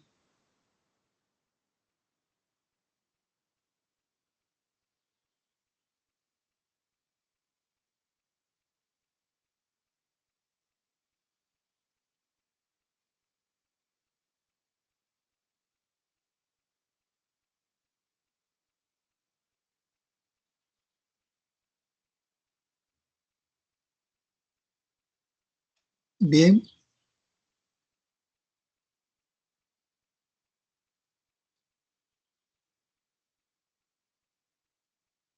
entonces, la confederación que busca, ya, busca una economía liberal y busca impulsar el desarrollo de los puertos intermedios, ¿no? Así va a ser. ¿Ya? ¿Van a haber enemigos a la Confederación? Sí, pero ¿quiénes han sido los principales? Van a ser los chilenos. ¿Ya? Ellos van a enviar dos campañas restauradoras, que son campañas militares.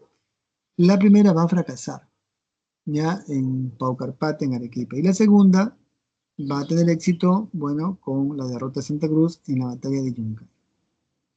Esa victoria coloca a Gamarra otra vez como presidente. Bueno, él malinterpreta, ¿no?, la realidad de su tiempo porque pensó que podía conquistar a Bolivia, que va a fracasar, ¿no? Porque va a ser muerto, derrotado en la batalla de Ingavi. La derrota, bueno, tuvo que auto.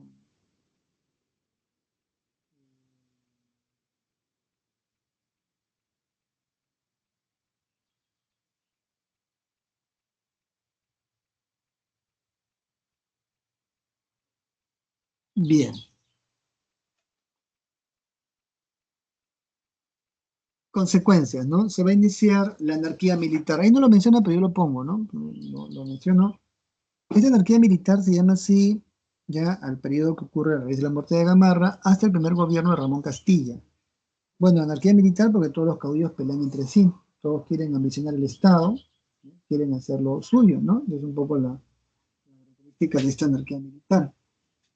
Lo segundo, ¿no?, va a ser que van a sucederse muchos presidentes, ¿no? Manuel Menéndez, Justo Figueroa. Tercero, ¿no?, de esta lucha entre caudillos con Domingo Nieto, Domingo Francisco Vidal, Domingo Nieto, Mariano Ignacio de Vivanco. Bueno, va a triunfar Vivanco, ¿no?, que establece un gobierno conocido como el Directorio. Un gobierno que hizo un cambio en la venta del guano, ¿no?, porque se pasó del arriendo que hizo Gamarra con el comienzo del guano a la época de la venta directa. ¿Ya? Estamos hablando de la llamada prosperidad falaz, ¿no? Se Basadre se debe a que hubo un crecimiento sin desarrollo, ¿no? Además, porque la corrupción y otros gastos, bueno, hicieron fracasar lo que fue el comercio del guano, ¿no? Hasta ahora es un tema de investigación, el tema del guano, ¿ya? Hay que recordar que en el caso del guano, el Perú recibió un ingreso enorme, ¿no?, de recursos de exportación, digamos, con unos 100 millones de soles de plata, pero quedó debiendo 50. Entonces no hay lógica, por eso se estudia hasta ahorita. ¿Cómo es posible que el gobierno recibió por ingresos solamente como 100 millones y al final terminó con una deuda de 50 millones, ¿no? Entonces no hay lógica en el caso de Guano, ¿no? Y esto ahora es un tema controversial, ¿no?, que finalmente pasó.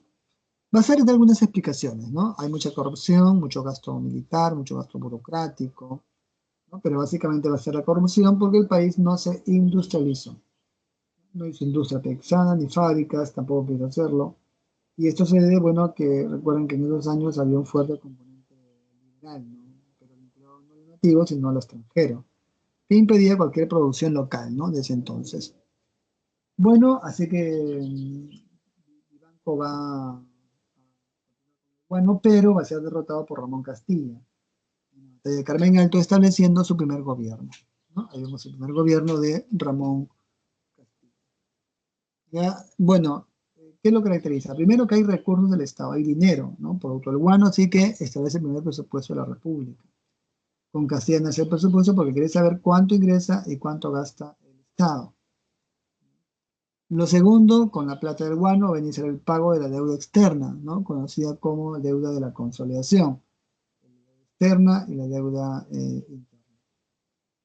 Tercero, ya establece el sistema de consignación del guano, ahora en manos de una casa extranjera, ¿no? Británica, la casa Gibbs. Entonces le entrega la consignación donde Gibbs se compromete a vender el guano a cuenta suya, ¿no? Y luego ese dinero del dinero vendido, el Estado le da una comisión a Gibbs, de acuerdo al tonelaje métrico que se vendía. Entonces, que cuanto más tonelaje, mayores ingresos para Gibbs y también mayores ingresos para el Estado. Tema de consignación del guano. Como no había mano de obra para trabajar, ¿no? En estas nuevas actividades, dio la ley de inmigración asiática, conocida como ley china. La ley, bueno, se pudo apreciar. Bueno, llegó en condiciones un poco muy pobres, muy exigidas, paupérrimas, ¿no? Por no decirlo así, sometido pues a una brutal explotación, ¿no? En las islas guaneras, donde trabajaban pues 14 horas con una sola comida al día, sinónimos de esclavitud. Entonces, es en el caso del...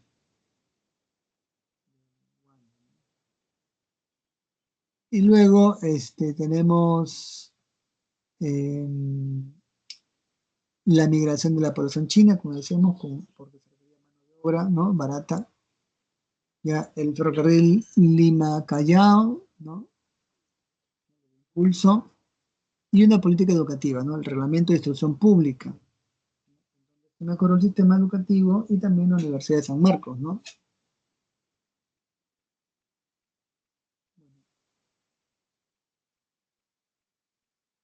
No está el otro, pero yo lo menciono. De Castilla, ¿quién sigue? Echenique. Con él se va a producir el escándalo de la consolidación. Va a terminar con una rebelión, ¿no? La de Cáceres, perdón, la de Castilla otra vez, que va a establecer un segundo gobierno. Primero liberal, ¿no? Y luego moderado, ¿no? A partir de las constituciones de 1855 y la de 1860. Así que va a ser derrotado Peset.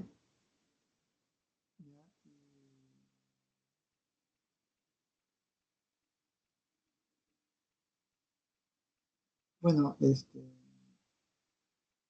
¿qué va a ser Peset, ¿no? Bueno, con él se inicia la guerra con España. Bueno, el conflicto, ¿no? En realidad. ¿Qué pasó, no? Bueno, decíamos que Peset, ¿no? Va a reemplazar al gobierno de Miguel San Román. Miguel San Román sucede a Castilla, ¿no?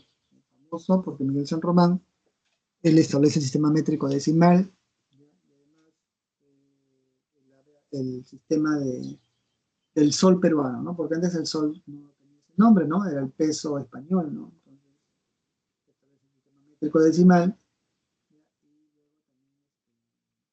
de pagos, ¿no? Novedoso.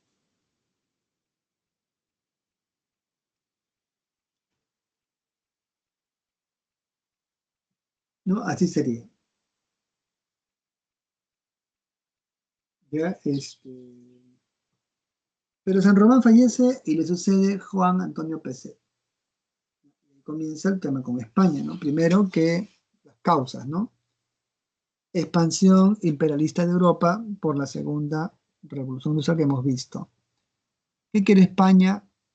La riqueza del guano, ¿no? España estaba atravesando una crisis, ¿no? Así que requería recursos para enfrentar la crisis y comprar Gibraltar a los británicos, ¿no? ¿Ya? La negativa de España a ratificar la independencia desconoció la independencia hispanoamericana y además la deuda impaga por la capitulación de Ayacucho, que se supone el gobierno debía. Bien, Peset no quiere guerra y los españoles habían formado una flota naval disfrazada de expedición científica, que sucede que, bueno, finalmente esta flota, ¿no?, provoca la muerte de un peruano en Lambayeque, en Hacienda Talambo, y también muere un español, ¿no? Por lo tanto, tenemos una situación, ¿no?, muy peligrosa. ¿Ya? Los españoles después secuestran las islas de Chincha, ¿no? El gobierno que se pacta con ellos, firman el tratado de pareja. ¿Ya? De esa manera, Perú se sometía, ¿no?, a las condiciones del gobierno español. Eso no fue de agrado de muchos peruanos, así que se va a formar una rebelión en Arequipa, ¿no?, al mando de Mariano Prado, ¿no?, pone PC, forma una cuarta alianza, ¿no?, con los ecuatorianos, chilenos y bolivianos, y declara la guerra a España. Entonces la guerra con España va a ser con el gobierno de Mariano Ignacio Prado. El Perú le dio una elección militar, ¿no? Lo derrota en el combate naval de Aptao y en el combate del Callao. La flota española quedó completamente maltrecha, ¿no? Tuvo que regresarse a su país. Así que, ¿qué se consolida? La independencia del Perú, pero esto inicia una crisis económica. ¿Por qué? Porque el gobierno había pedido mucho dinero de préstamo, ¿no?, para comprar armas. Bueno, ya la guerra había terminado rápidamente, ¿no? Entonces la deuda ya estaba establecida. Y eso también va a motivar sublevaciones conservadoras, ¿no? Pedro Díaz Canseco, la de José Balta. Finalmente se elige José Balta para el gobierno y Prado renuncia, ¿no?, a la presidencia de la República. Sobre el gobierno de José Balta. Es un presidente caracterizado por su política ferrocarrilera. Ese es uno. Dos, por la firma del contrato Dreyfus. ¿Por qué firma el contrato Dreyfus? Porque Dreyfus, ¿no?, Augusto Dreyfus, le ofrece al Perú una buena oportunidad, ¿no? Le ofrece pagar su deuda externa a cambio de la venta monopólica del yuan. El Perú acepta. Entonces el gobierno de Balta le entrega el negocio peruano, ¿no?, a los franceses. Dreyfus podría venderlo. A cambio, Dreyfus, que se compromete a pagar la deuda externa. Entonces paga la deuda externa y da adelantos de dinero. Entonces el gobierno acepta y desplaza a los consignatarios del guano, ¿no? Y los que quedan desplazados quedan resentidos, ¿no? ¿Y qué quieren? Bueno, van a formar un partido, el Partido Civil, con la intención de ganar las elecciones y, bueno, otra vez del negocio del guano. Así que fundan su partido, ya, pero bueno, aquí también tenemos que con el dinero del guano, el gobierno de Balta va a hacer su política ferrocarrilera, ¿no? Los ferrocarriles de Maloroya, moviendo Arequipa, ya promueve la Feria del Palacio de la Exposición, ¿no?, donde se muestran por los últimos avances, ¿no? Construye el muelle, el dársena del Callao, ¿no? Sin embargo, convoca elecciones, ¿no? Y triunfa el Partido Civil. Pero el Partido Civil había triunfado con una amenaza, ¿no? Había dicho que iba a sacar o a desmilitarizar el país. Así que esto provoca la rebelión de dos hermanos, los hermanos Gutiérrez, se insurrectan contra el gobierno y Balta muere, ¿no?, en esa insurrección. Pero el pueblo de Lima defiende al presidente Balta muerto y, bueno, derroca a los hermanos Gutiérrez y los mata a golpes, ¿no? Los linchan, se llama, dejan sus cuerpos colgados en el campanario de la catedral. Así que el intento de los hermanos Gutiérrez de impedir el triunfo civilista, bueno, se cayó. ¿Ya? Entonces ahora vemos el gobierno de Pardo y Lavalle, ¿no? Primer civilismo. Entonces es un gobierno, ¿no?, que se basa en el orden, la paz y el progreso. Ellos decían que no tenían ninguna ideología, ¿no? Es lo que decían ellos. En el fondo no era cierto, pero bueno, decían, ¿no?, que no tenían ideología. Ya recordemos que se había formado como partido por el guano, ¿no? El tema de la constitución. ¿Ya? Ellos van a hacer una sanidad fiscal, ¿no? Van a reordenar los ingresos reduciendo el presupuesto del ejército y expropiando el salitre. Recuerden que el gobierno peruano estaba en bancarrota ya, ¿no? Estaba en una crisis económica fatal, cuando no se vendía, el déficit era tremendo, ¿no? Entonces no había forma de pagar el déficit. Así que el gobierno, para tener más ingresos, estancó el salitre, pero esto lo llevó a colisionar con los británicos. Entonces, ahora los chilenos que están en Tarapacá, bien empresas, ¿no? Allí, bueno, se sienten ofuscadas, ¿no? Perjudicadas, y comienza entonces la carrera armamentista, ¿no? Chile se arma hasta los dientes para iniciar una guerra de agresión, porque la idea de Chile era apropiarse, crecer a costa de Bolivia y Perú. Y bueno, el Perú comete un error, ¿no? El gobierno de Pardo parece que tenía poca solvencia diplomática. Tendría que ser un tratado secreto con Argentina y Bolivia, pero solamente Bolivia aceptó, ¿no? Aceptó integrar el tratado de la defensiva. Desastre, ¿no? Porque se fue el pretexto que tenía Chile para declararnos la guerra.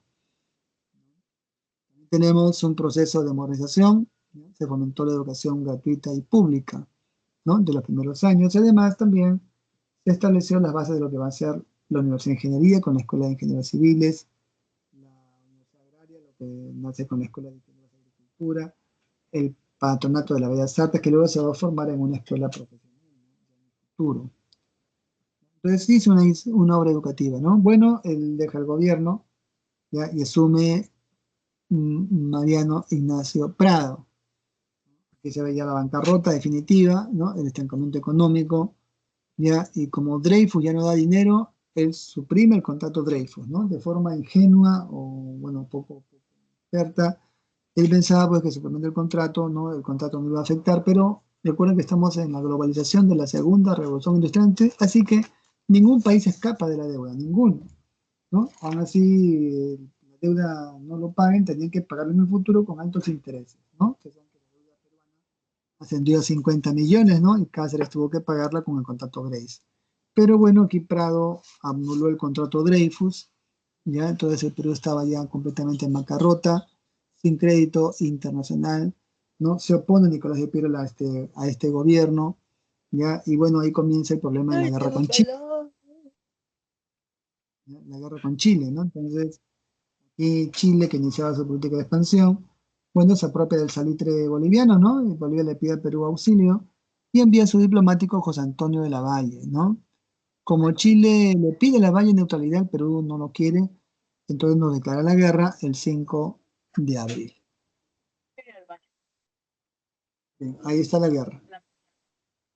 Antecedentes, ¿no? El Perú está en bancarrota, estaba en crisis, y las causas son económicas, ¿no? El salitre y la tensión entre Bolivia y Chile. La causa fue el salitre, una guerra económica, ¿no? Y Inglaterra, el imperialismo británico, armó a Chile, ¿no? Esa es la realidad. Bien, veámoslo, el tema de la guerra, ¿no? Ya, entonces, aquí, a pesar del valor peruano, bueno, Chile nos derrotó, ¿no? En la campaña naval, la derrota fue de Iquique y Angamos, entendieron la guerra, ¿no? En Iquique el Perú perdió su mejor buque, la Independencia, y en el Angamos, bueno, perdimos al gran almirante Miguel Grau, ¿no? Y el Huáscar, ¿no? Fue catastrófico. En la campaña terrestre también le fue mal al Perú, solo ganó una batalla, ¿no? La de Tarapacá, las demás fueron derrotas, ¿no? Germania, ¿no? Pisagua, San Francisco, la batalla del Alto de la Alianza donde Bolivia se fue para siempre, Arica, ¿no? Donde sacrifica también el héroe Francisco Bolognesi, así que se produce toda la pérdida del sur y luego la campaña sobre Lima.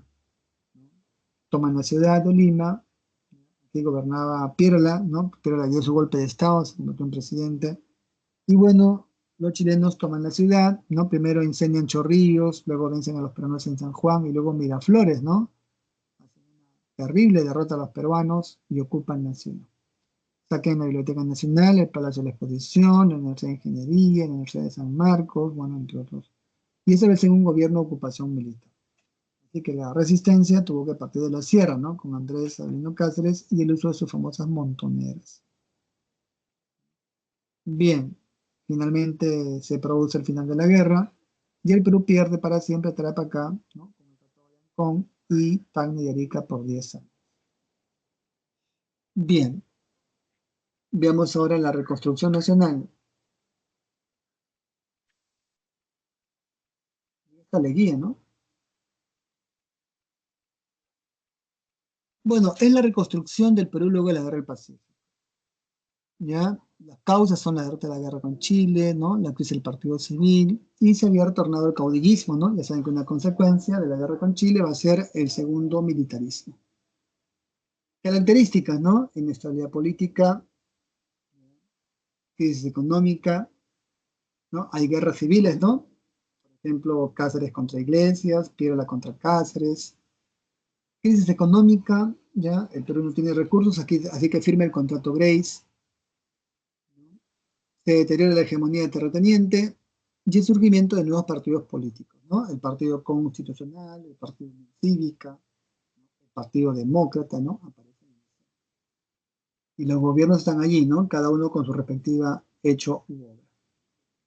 Con Iglesias tenemos la rebelión de Tusparia, también la rebelión de Cáceres que lo vence, ¿no? En la batalla de Guaripampa, y Cáceres inicia su primer gobierno. Recuerden que con Iglesias tenemos a Ricardo Palma, ¿no? El bibliotecario mendigo. ¿Ya? Con Andrés Aguirre Cáceres tenemos el anarquismo de Manuel González Prada, ¿no? Con su frase, los viejos a la tumba, los jóvenes a la obra. Ya aquí Cáceres, bueno, hace el gobierno de la reconstrucción, firmando el contrato Grace, ¿no? Establece el estanco del opio, cambia el billete fiscal, crea las juntas departamentales, ¿no? Para darle impulso económico a las provincias. También firma el Tratado García Herrera, ¿no? Que fue catastrófico, aunque menos mal que no se aplicó. Bueno, entre otras obras, ¿no? De Cáceres, ¿no? La Junta, el Banco González Prada. Con Remigio Morales Bermúdez tenemos la modernización jurídica, porque se establece la ley de habeas corpus.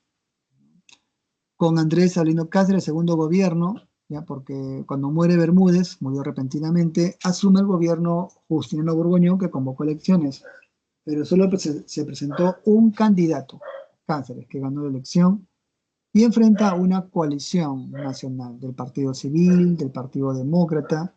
¿Ya? Estos partidos, bueno, hackean al gobierno de Cáceres y lo derrotan, ¿no? Formando un ejército irregular.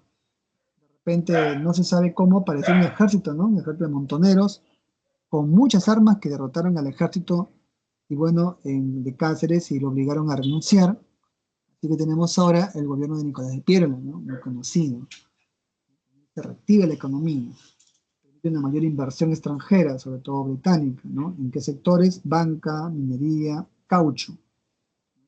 Se crea el Ministerio de Fomento de Obras Públicas, ¿no? Se crea el Estanco de la Sal, ¿no? En fin, entre otras obras de Piérola, ¿no? Y la reforma electoral de 1895. Bien, él sienta las bases de lo que se llama la República Aristocrática, ¿no? Que es un gobierno de familias, ¿no? Oligarquías, ¿no? Los Miro Quesada, los Prado, los Pardo, los Ferreiro, bueno, las 40 familias que son conocidas, ¿no? Los Berkemeyer, los Picasso, bueno, etc.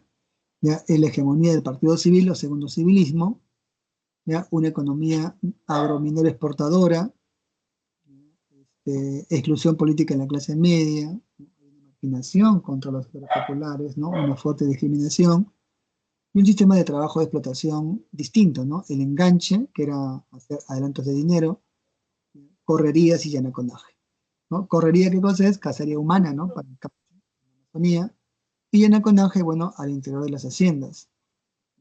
Y con esto se desarrolla, bueno, el movimiento obrero y campesino, ¿no? Que comienzan a entender que, bueno, tenían que también actuar con mecanismos de presión. Los gobiernos están allí, ¿no? Eduardo López de Romaña, ¿no? Con él se dan los códigos de petróleo y minería.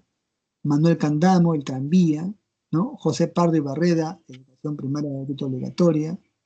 El gobierno de Leguía, ¿no? Con él se firman los tratados Polo Sánchez Bustamante y Belardo Río Branco, ¿no? Perú pierde Yoruba con Brasil y Acre con Bolivia, ¿no? Guillermo Billinghurst, que es el primer presidente populista del Perú,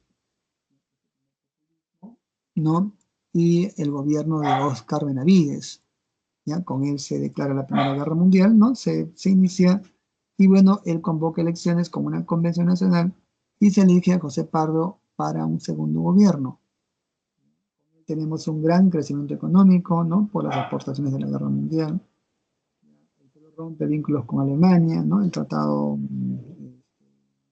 por el hundimiento, ¿no? De la barca Lortón. Con él se enfrenta a la rebelión del coronel Teodomiro Gutiérrez Cuevas, conocido como Puno, y finalmente su gobierno termina con un golpe de Estado. ¿Por qué? Porque él convocó elecciones y triunfó Augusto B. Leguía, ¿no? El Congreso no quiso reconocer su triunfo. En esa época solamente se renovaba un tercio, 2 tercios permanecían siempre. Así que este Congreso civilista decidió no reconocer su triunfo de Leguía y este dio su golpe de Estado. Este golpe de Estado de Leguía. Sí, pregunte.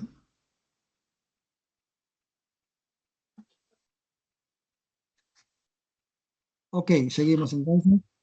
Entonces Leguía, pues, con el apoyo de la Gendarmería, va a iniciar el llamado gobierno del oncenio. Recuerden que ha sido el único gobierno, o sea, el único presidente que ha gobernado 11 años, de 1919 a 1930. Su gobierno se le conoce como el gobierno de la Patria Nueva. Es un gobierno interesante, ¿ya? Leguía se apoya en la clase media, ¿no? En el campesinado, ¿ya? Y va a favorecer la inversión extranjera, ¿no? ¿Hacia quién se va a orientar? Hacia los Estados Unidos. ¿Por qué? Porque Estados Unidos fue el principal ganador de la Primera Guerra Mundial. Es curioso, pero ¿cómo? Bueno, recuerden que Estados Unidos, si en ese no tuvo territorios, con su enorme poder financiero, financió las campañas militares, ¿no? Dio préstamos a muchos países de Europa. Así que al culminar la guerra, ya, bueno, tenía muchos capitales, ¿no? Se va a iniciar lo que se conoce en Estados Unidos como los felices años 20, ¿no? O locos años 20.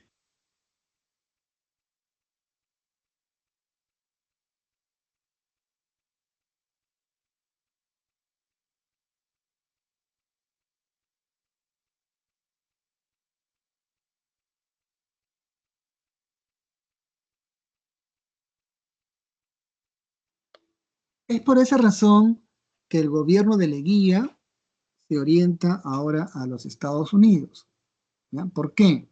Porque ahora, bueno, tenemos, se tiene, ¿no? La idea, la noción, ¿no? De que Estados Unidos pues, tiene mucho dinero por los llamados felices años 20, entonces va a recurrir a los empréstitos de este país para modernizar el país. Ese va a ser su objetivo. Modernizar el país porque el Perú, bueno, también va a celebrar, ¿no? Entre otras cosas, el centenario de la guerra de independencia, ¿no? Entonces, por eso había que celebrar el centenario de la independencia del Perú. Y así que Lima, bueno, el gobierno quería modernizar la capital, ¿no? Hacer obras de infraestructura. ¿Cuántos gobiernos tuvo? 3 gobiernos, ¿no? Más el de la primera gestión, 4 serían, ¿no? De la República Aristocrática. Entonces, ha sido el único presidente también que ha muerto en prisión acusado de corrupción. Bueno, veamos entonces cómo llega, ¿no? Llega con golpe de Estado, su primera etapa es anticivilista, persigue al partido civil, ¿no? Lo saca de la administración, y luego va a iniciar una obra de reformas administrativas. ¿Ya? Primero, ¿no? El gobierno crea instituciones nuevas, ¿no? Ministerios, ¿ya? Separa el Ministerio de Guerra del ramo de Marina, ¿no? Va a crear el patronato de la raza indígena, crea la Dirección de Asuntos Indígenas al interior del Ministerio de Fomento, ¿no? Así que también crea el Día del Indio, ¿no? El 24 de junio. ¿Ya? Recuerden que Leguía tiene una política indigenista, ¿no? Una política indigenista. Dos, la Constitución de 1920, ¿no? Es una constitución que elevaba el número de años de 4 a 5 años, por lo tanto es presidencialista. Pues la guía le da impulso al Poder Ejecutivo. Tercero, ¿no? Va a iniciar una política de empréstitos, ¿ya? Con Estados Unidos en política económica, ¿no? A cambio de recibir capitales e inversión, bueno, el gobierno hace muchas concesiones económicas, ¿no? Estados Unidos, bueno, las empresas americanas le dicen, damos la plata, pero queremos esto, queremos el cobre, ¿no? Entonces se crea la Cerro de Pasco Corporation, queremos el petróleo, ¿no? Entonces se crea la empresa Brey Pariñez, que en realidad había pertenecido antes también a los ingleses a través de la Union Pacific, ¿no? Así que el gobierno comienza a venderle el petróleo a esa compañía que se por sus petroleros, ¿no?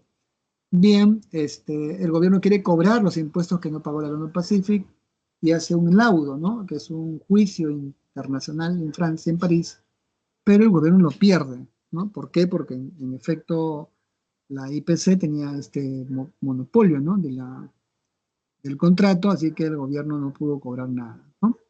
El famoso laudo de París. ¿Ya? Así que el gobierno ahora con el dinero de los préstamos hace muchas obras públicas. Plaza Cápac, construye las avenidas, ¿no? La Avenida Progreso, que es la Avenida Venezuela, la Avenida Unión, que es la Avenida Argentina, la Avenida Arequipa, ¿no? Que se llamó Avenida Leguía inicialmente. Construye muchos conjuntos de vivienda, ¿no? Habitaciones de vivienda. La Plaza Manco Cápac, decíamos, ¿no? O sea, hay mucha infraestructura para que Lima celebre, ¿no? El centenario de la guerra, de la independencia del Perú. ¿Ya? Pero también tiene una etapa autoritaria, ¿no? Al vincularse más a Estados Unidos hubo una oposición. Entonces, la primera oposición nace de San Marcos, aunque San Marcos lo proclamó maestro de la juventud, ¿no? Con el presidente que era de la Federación de Estudiantes, Ayala Torre. Entonces, aquí nacen también dos ideologías que critican al gobierno. La primera es el APRA. ¿Qué es el APRA? Alianza Popular Revolucionaria Americana, que, bueno, lo va a fundar Víctor Raúl Ayala Torre, ¿no? Recordemos que Ayala Torre va a escribir un libro llamado El antiimperialismo y el APRA. ¿Qué proponía en esta época el APRA? Una visión de izquierda, ¿no? En la política. Nacionalizar la banca, nacionalizar la industria, establecer un régimen socialista, ¿no? Crear un Estado antiimperialista, ¿no? En fin, criticaba mucho a Estados Unidos, ¿no? En ese tiempo. Ya, esto, como Haya fue expulsado del Perú, ¿no? Lo expulsan en 1924, él se va a México, ahí funda el APRA, aparece también Mariátegui, ¿no? Un intelectual peruano, que escribió los 7 ensayos, ¿no? De la realidad peruana y fundó su partido político, ¿no? Un partido socialista, en 1928, ¿no? Entonces también Mariátegui tenía una agenda de izquierda, ¿no? Más vinculado al tema socialista, ¿no? Bien, entonces esto va a ser el gobierno de Leguía, ya vemos ahora su caída, ¿no? ¿Por qué cayó Leguía? Por 3 razones, ¿no? Uno, la corrupción. Dos, el crack del 29. Y tres, el golpe de Estado de Luis Miguel Sánchez Cerro.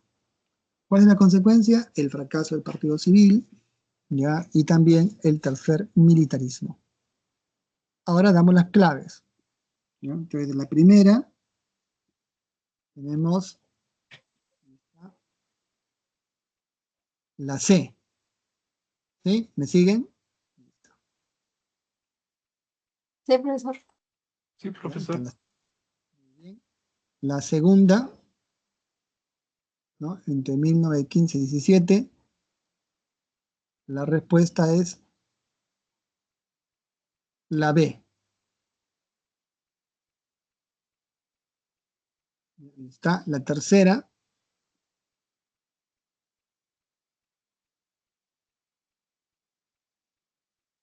va a ser la A, ¿no? Ahí se ve la respuesta. La cuarta va a ser la E, ya, sobre la Confederación Perú-Boliviana, ¿no? Esa es la E. Y la quinta, son más, ¿no? Es la B, ahí está. Terminaron laborando en las Islas Guaneras, ¿no? La B. La sexta, la C. ¿Ya? Balta es los ferrocarriles, decíamos, ¿no? ¿No? La séptima, la E. Falso, verdadero, verdadero, falso.